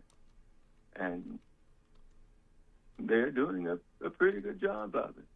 But I don't think that we're going to roll over like we did in the past. But who knows what will happen? Who knows what will happen? Yeah. But I am here and willing to talk to you and anyone else about almost anything that is within reason. For those of you who did not know, I've been in the hospital the last few days, and I'm doing better, looking better. I was really concerned about myself, Paris. I looked at myself in the mirror one day and said, well, really, I didn't have to say it. I came to see my doctor, and he immediately said he's putting me in the hospital. Oh, really? Wow, yeah. He did not like the way I looked, and neither did I. Wow. You know, but I'm much better now. Yeah. So I've been keeping it on the down low. I didn't want anyone, you know. I can understand that. Man. Yeah. Writing me off, but so I haven't seen a newspaper. They didn't deliver them up here, but I am open to that's smart. Discuss theoretically. Yeah. Almost anything that is within reason. Well, go ahead. No, I'm just saying that's all. Yeah. I don't have any real agenda things, you know, on my plate. I have cousins who are in town that I hope to be able to visit while they're here. My cousin William Harris Jr. Called him Poochie. His 3 sons are in town, and he has, you know, he's Fred McMurray. I should say Fred Blackmurray. You remember my 3 sons? Yeah, my 3 sons. Yeah. Go ahead. Well, I was just... that's yours, baby.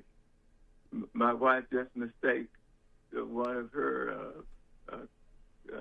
jackets for mine. Boy, she really must think I'm a freaky dresser. I'd have to tell her, baby, that's hers. I wouldn't be caught dead in that thing. Well, anyway, it's very feminine. And I'm a mucho macho man. Got to be A macho man. Okay. Yeah. Macho man. Yeah. Oh, you'll have nothing like that. Yeah, and I had a chance to watch some of the. I don't know what they're having a contest here in Houston. I don't know. I don't know what those games are. But The soccer games. Is that soccer? That's soccer. That's FIFA. What is it? International Football Association, Federation of International Football Association, I guess. Yeah, of America. And you know what's really amazing about that is that you have all these people of different nationalities playing one another. Mm-hmm. You know, and the teams seem to be integrated, and it gives the impression that we are, you know, truly that one nation under God that's indivisible, that has liberty and justice for all. But the bottom line, it seems as if you're willing to play for that nation, you know, then you're okay. Yeah. But if you're not, I guess in the in crowd, maybe you're not okay. I don't know. Man, this is a confusing time for me. Yeah, really I can understand it. I can understand it. Let me give you some of the key points of what has been written and spoken about while you've been offline. Listen, Supreme Court in this ruling backed Trump's authority to end immigration protections. Now you're familiar with TPS, temporary protection status, right? Mm-hmm. You know, people could come here and previously the courts were prevented if someone were offered TPS status. The courts largely barred any review of their status from taking place without the specific without specific exceptions being specified, exceptions being cited. But now hundreds of thousands could lose their legal status in the coming months. Now, what you want to observe right here is one of the reasons that this makes this so important, because right on the heels of this, you could see a ruling coming for birthright citizenship. What will that look like? That's the biggie. This will affect somewhere between 1 and 2 million people from Haiti and Syria in this ruling. But this separate ruling allows these officials to turn away asylum seekers. So it is being observed that this decision could reshape U.S. immigration policy for years. And the ruling cement the broader shift toward executive control over immigration, reducing judicial oversight while expanding the administration's ability to act quickly. And then they also arrive as immigration remains a defining political issue, as I was just telling you about birthright citizenship, and they do expand executive power. Now,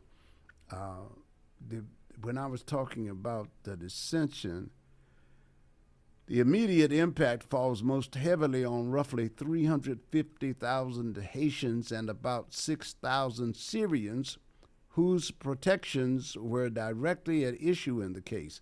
Once those protections expire, affected individuals are expected to lose their work authorization and legal status, leaving them to seek alternative pathways to remain in the United States.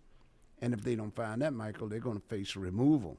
The ruling also carries broader consequences, like sharply limiting judicial oversight. It makes it significantly harder to challenge future TPS terminations for other countries. And I have already read and heard where in the backgrounds they've been reducing the court for immigration judges, Mike, when they cut the staffs for those courts, and they have been doubling up on cases so that there wouldn't be a staff to expedite these things. That has been a part of this entire process, and that's why Alina Kagan joined Sonia Sotomayor and Ketanji Brown Jackson in warning that the decision could expose vulnerable communities. So that's what it's looking like. This is no small deal with this one, you know.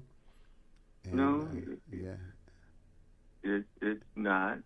It is an apparent effort to make sure that certain people, and seemingly people who are either from certain nations or who are of certain hues, do not get a chance to come in and, they want to make America white again. Oh, let me break down the countries for you. Haiti, Syria, Venezuela, who just had earthquakes over there, incidentally. Afghanistan, Nepal, Cameroon, Myanmar, and Burma, Ethiopia, Somalia, South Sudan, Yemen, Nicaragua. You will notice that South Africa is not on that list. You notice that, right? You'll notice white that South Africa is not. Let me rephrase that. So white South Africa is not because we've just accepted a group of those. I think it was 7,000 that came at first. 7,000 now, maybe it's up to 17. I don't recall the exact number. But what I want to say about Afghanistan, when you look at Afghanistan, it was Afghanistan who helped American soldiers in the war that we engaged in over there after 9/11. So all of these things matter, and they're all black or countries of color. Yeah, brown, black people, and it's sad, but racism helped build America, and obviously they want to have. Well, what did they say? Make America white again. Yep, they got. We just. There's I want to share with you what some of the in this case the commenters are saying, but you can hear some of this as if they were callers, the different views. This isn't just a win for Trump; it's a win for America. One commenter writes. And another says,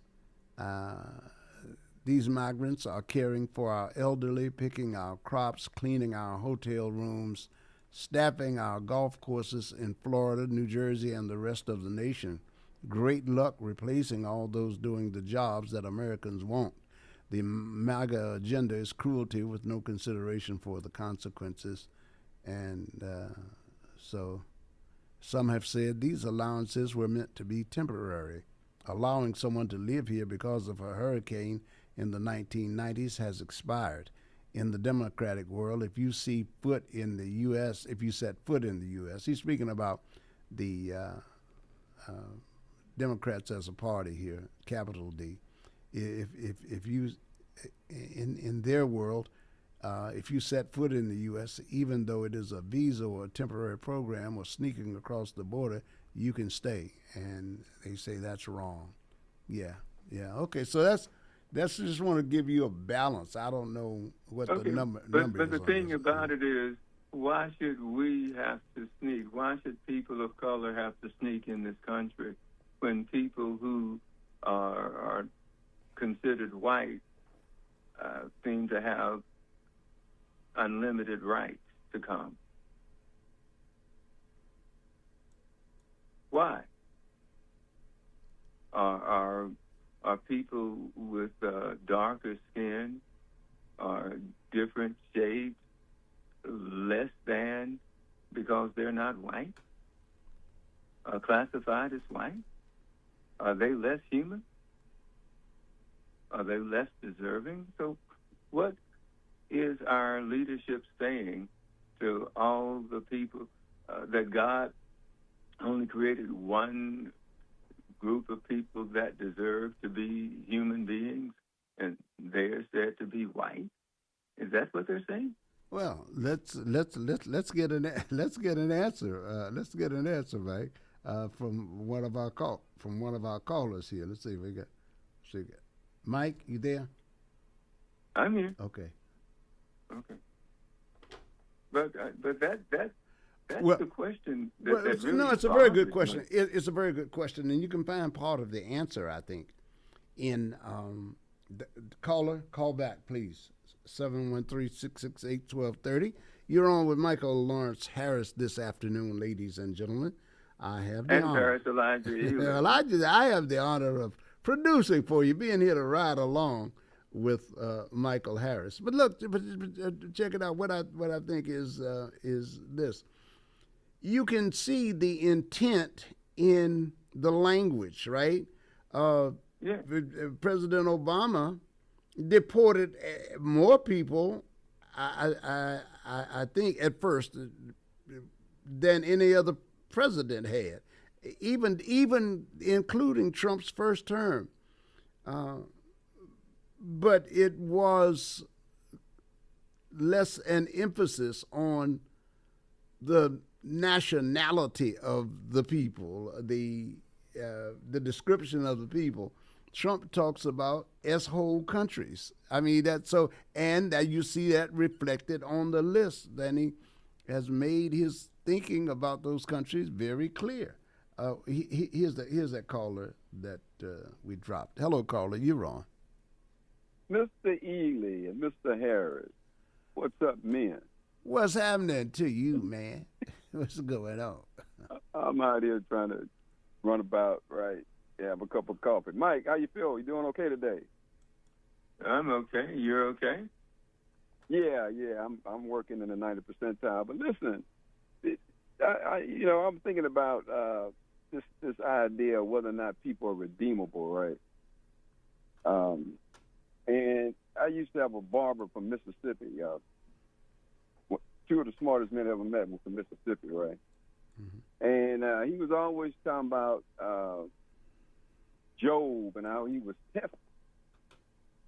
I know you bring up the Bible often, and the story of Job is one of a person that was really, really tested on his faith, and it seemed like he was able to pass that test, when I remember. But I'm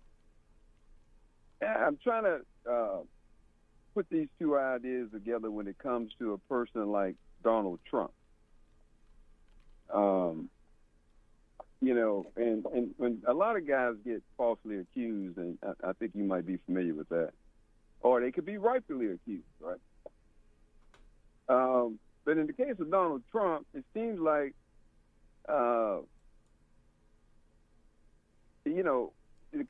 it begs the question of whether or not a person can get beyond the persecution that he received. If you look at all the persecution or accusing, I guess, not persecution, but charges leveled, right? Starting with the impeachment, essentially saying he was a traitor to the country, criminal charges, sexual misdirections and all that. It begs the question, though, Mike, whether or not a person, what their response might be, given all that kind of testing or abuse in their eyes, what they went through. So, yeah, I'm wondering about that, Mike. I know people think that they are beyond revenge. They're beyond the getting even or something like that. But I'm not so sure that's possible. What do you think?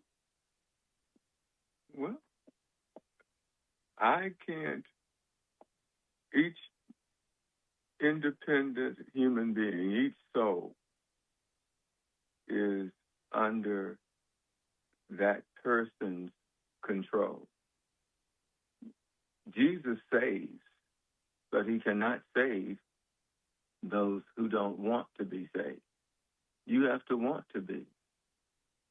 And racists, bigots, murderers, rapists, thieves, liars.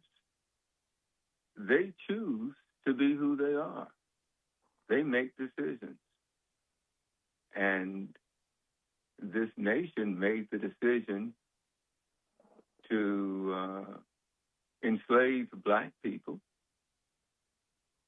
And once the decision was made by government to end slavery, they came up with ways of denying black people. They segregated things. They made laws that limited opportunities for people. We didn't do that. They made those decisions. And we have to live with them. Do you hear me? Yeah, well, I'm asking about a contemporary example, though, of a man or a person that's faced trials and tribulations. The idea that this person would be able to absorb that and, not want to throw a blow back, I think that's a reach. Yeah. Okay, but give me something a little bit more solid, because right now you're being too generic. I don't know where to go. Yeah, well, that's why I use the story of Job. He was persecuted, right? I'm asking a question. Do you think? I don't think that's a story in the Bible, but I don't think a person can stand that kind of persecution without throwing a blow back. Is what I'm saying. It just depends. It depends on, like Donald Trump. His dad was a racist, and he accumulated a lot of wealth, and he used his power and his money, and he raised his son, who turns out to be much like his dad, or maybe even worse. That's my opinion. You may not see him that way, but I don't necessarily see where those of us who happen to be ethnic minorities, and in particular blacks, or the children of slaves, because my great-great-grandfather was a slave. And his story was, I think, out of the Carolinas. And he wasn't allowed to marry, but he, at the time, and my great-grandmother ended up following him to Texas somehow. They managed to continue to communicate, and our family, actually started here. Before that, they were just slaves. Other people, like the Trumps, they have their history from different countries and this, that, and the other.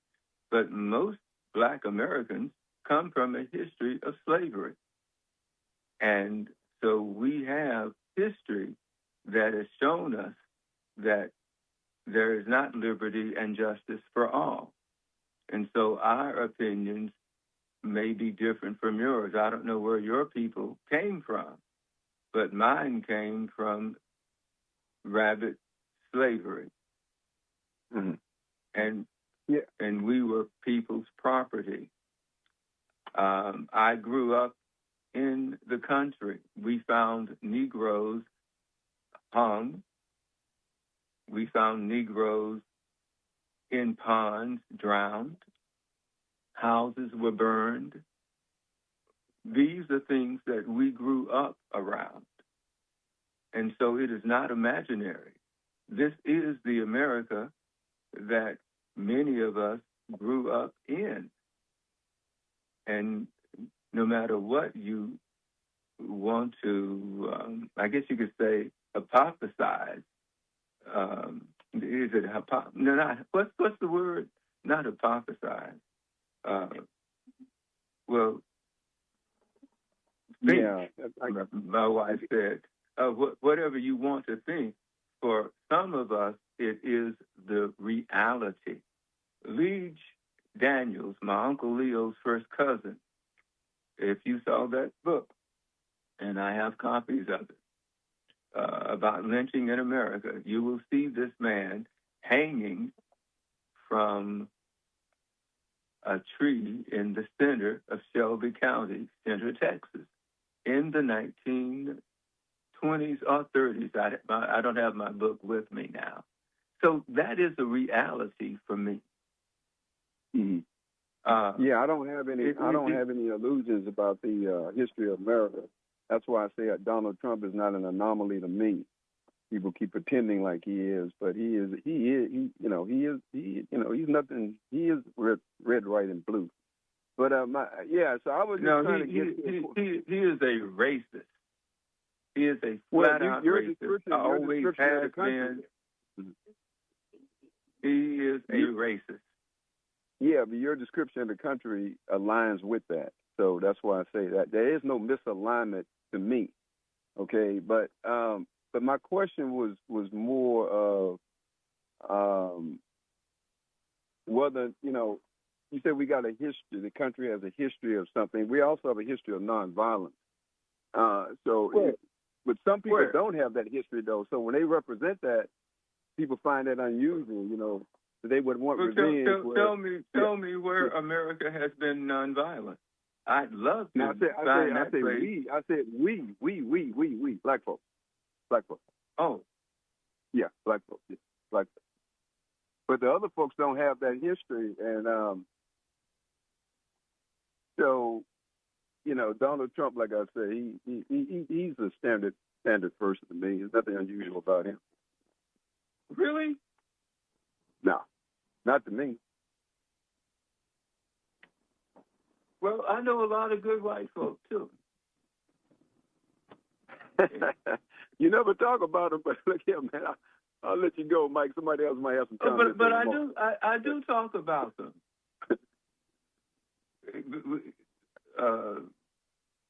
You want me to start naming some? No. I don't. No, not all Negroes are good either. Not all black folks are good. There are some evil black people, but they're not in positions of power. Well, yeah, they can just as well harm you if they're in your neighborhood. Yeah, but they're not in positions of power. The difference, caller, is simply this. When Trump commits a crime, he has a Supreme Court now that's appointed pretty much by him or bought by his friends. And Clarence Thomas is among them. He's a sellout. He's a Tom. He is a poor example of humanity, in my opinion.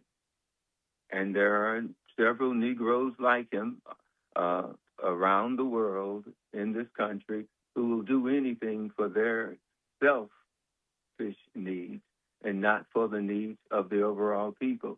They are. Did you see Django? And Samuel Jackson did such a great job. What was his name in that movie? He deserves an Academy Award because he was a master. He was a master. My question was a little bit different, Mike. I had a different kind of question I was getting at. But I'll keep working on it. Clarify it for me. Clarify it for me. I'm sorry. I do get caught up in my own thoughts. Please clarify. Me too. Tell me where you want me to go. I'll keep working on the phrasing the question a little bit differently. But I'm out here doing a little work, Mike, so I'm going to get back to it. Okay. All right. Appreciate it. But we have plenty of Uncle Toms. I've met plenty of them. All right. You got some other callers, Mike. You got a bank full. Okay, you remember that song, They Stoned Me? Remember that song, Stone Me with your this is Stone Me with that? Well, we got people who will Tom for the best of them. They can have their white woman or their brown woman or their red woman or their black woman, whatever master wants to give them. They just want to be happy, and they'll go along with anything. They'll sell out just for themselves. And we have to admit that. Not all black people are great. We got, criminals, we got Toms, we got rapists, robbers, but there are white people who do the same thing, but they get to be president. Were you at a disadvantage because you couldn't read the ruling itself? So I'm going to synthesize it here to show you what I think are the two most problematic areas for some of the dissenters. When Justice Alito When Justice Alito filed, when he submitted his opinion, he rejected arguments that the administration's decision was overtly racially motivated, finding that the policy justifications presented were race neutral. And there are many who say, no, you get down into the pieces of it, the business of it, and you can find the writing right there. This is what Sotomayor was saying, Judge Sotomayor. She was saying, no, that's really not true, because it's there right in your face. It's saying that while specific to Syria and Haiti, the decision sets a massive precedent that affects similar ongoing litigation to terminate the temporary protected status for immigrants from Venezuela, El Salvador, and Honduras, just to name a few from that list that I read to you a few minutes ago. So I wanted to say that so you'd know that the argument here was in the wording, and that Alito, in choosing to phrase it the way he did, seemed to, by rejecting the claims of discrimination, he just seemed to reinterpret the language of the bill, which was determined. He had determined as being non-racist, but they had a different determination. So I wanted to put that on there for you. Okay? Yeah. All right. Okay. Let me say this real quick. Sure. What's going on? I saw something on the news the other day about somebody being in someone's community and them not. Well, they were black, and they didn't feel like they belonged there, and they were being questioned. You know, why are you here? Why are you in my neighborhood? And you are, and they see a black person in a particular neighborhood, and they call the cops, and you are immediately suspicious of him or her. What are they doing here? You're in America. Isn't that what Kunta Kinte was told by Master Reynolds? You in America now, boy? Yeah. Okay, so you're in America, but your presence in certain communities makes you suspicious, makes you a possible criminal, worthy of the cops stopping you and asking you, what are you doing there, and basically telling you if you don't get out of there, you're going to jail. Now, people can come into our neighborhoods and do darn near anything, and we can't say anything about it, can we? You're right. So we know that there are dual and maybe even triple and quadruple systems that exist here, and now you have the Supreme Court lying to each other about what is biased and what is not. So we're on a downward spiral, not an upward spiral. And so if I happen to go into River Oaks and be walking around, next thing I know, a squad car may show up and ask me, boy, and they have called me boy quite a few times since I've been in Houston. What are you doing here? And the thing you want to say is, well, first of all, I'm not your boy. But you know, if you do that, you might end up being in Buffalo Bayou or somewhere. We still live in that environment. And for what the court has recently done, but we were talking about, is just indicative of how we are going backwards in so many ways as we attempt to go forward. And Trump is leading that charge. And I'm not going to sit back and act like it's okay with me. It's not. And I don't think it's okay with you or very many of us. Any of us who have intelligence wouldn't think it's okay, because it endangers our freedom. Now, they can come in there and call you boy and do all this sort of stuff, come into your communities. I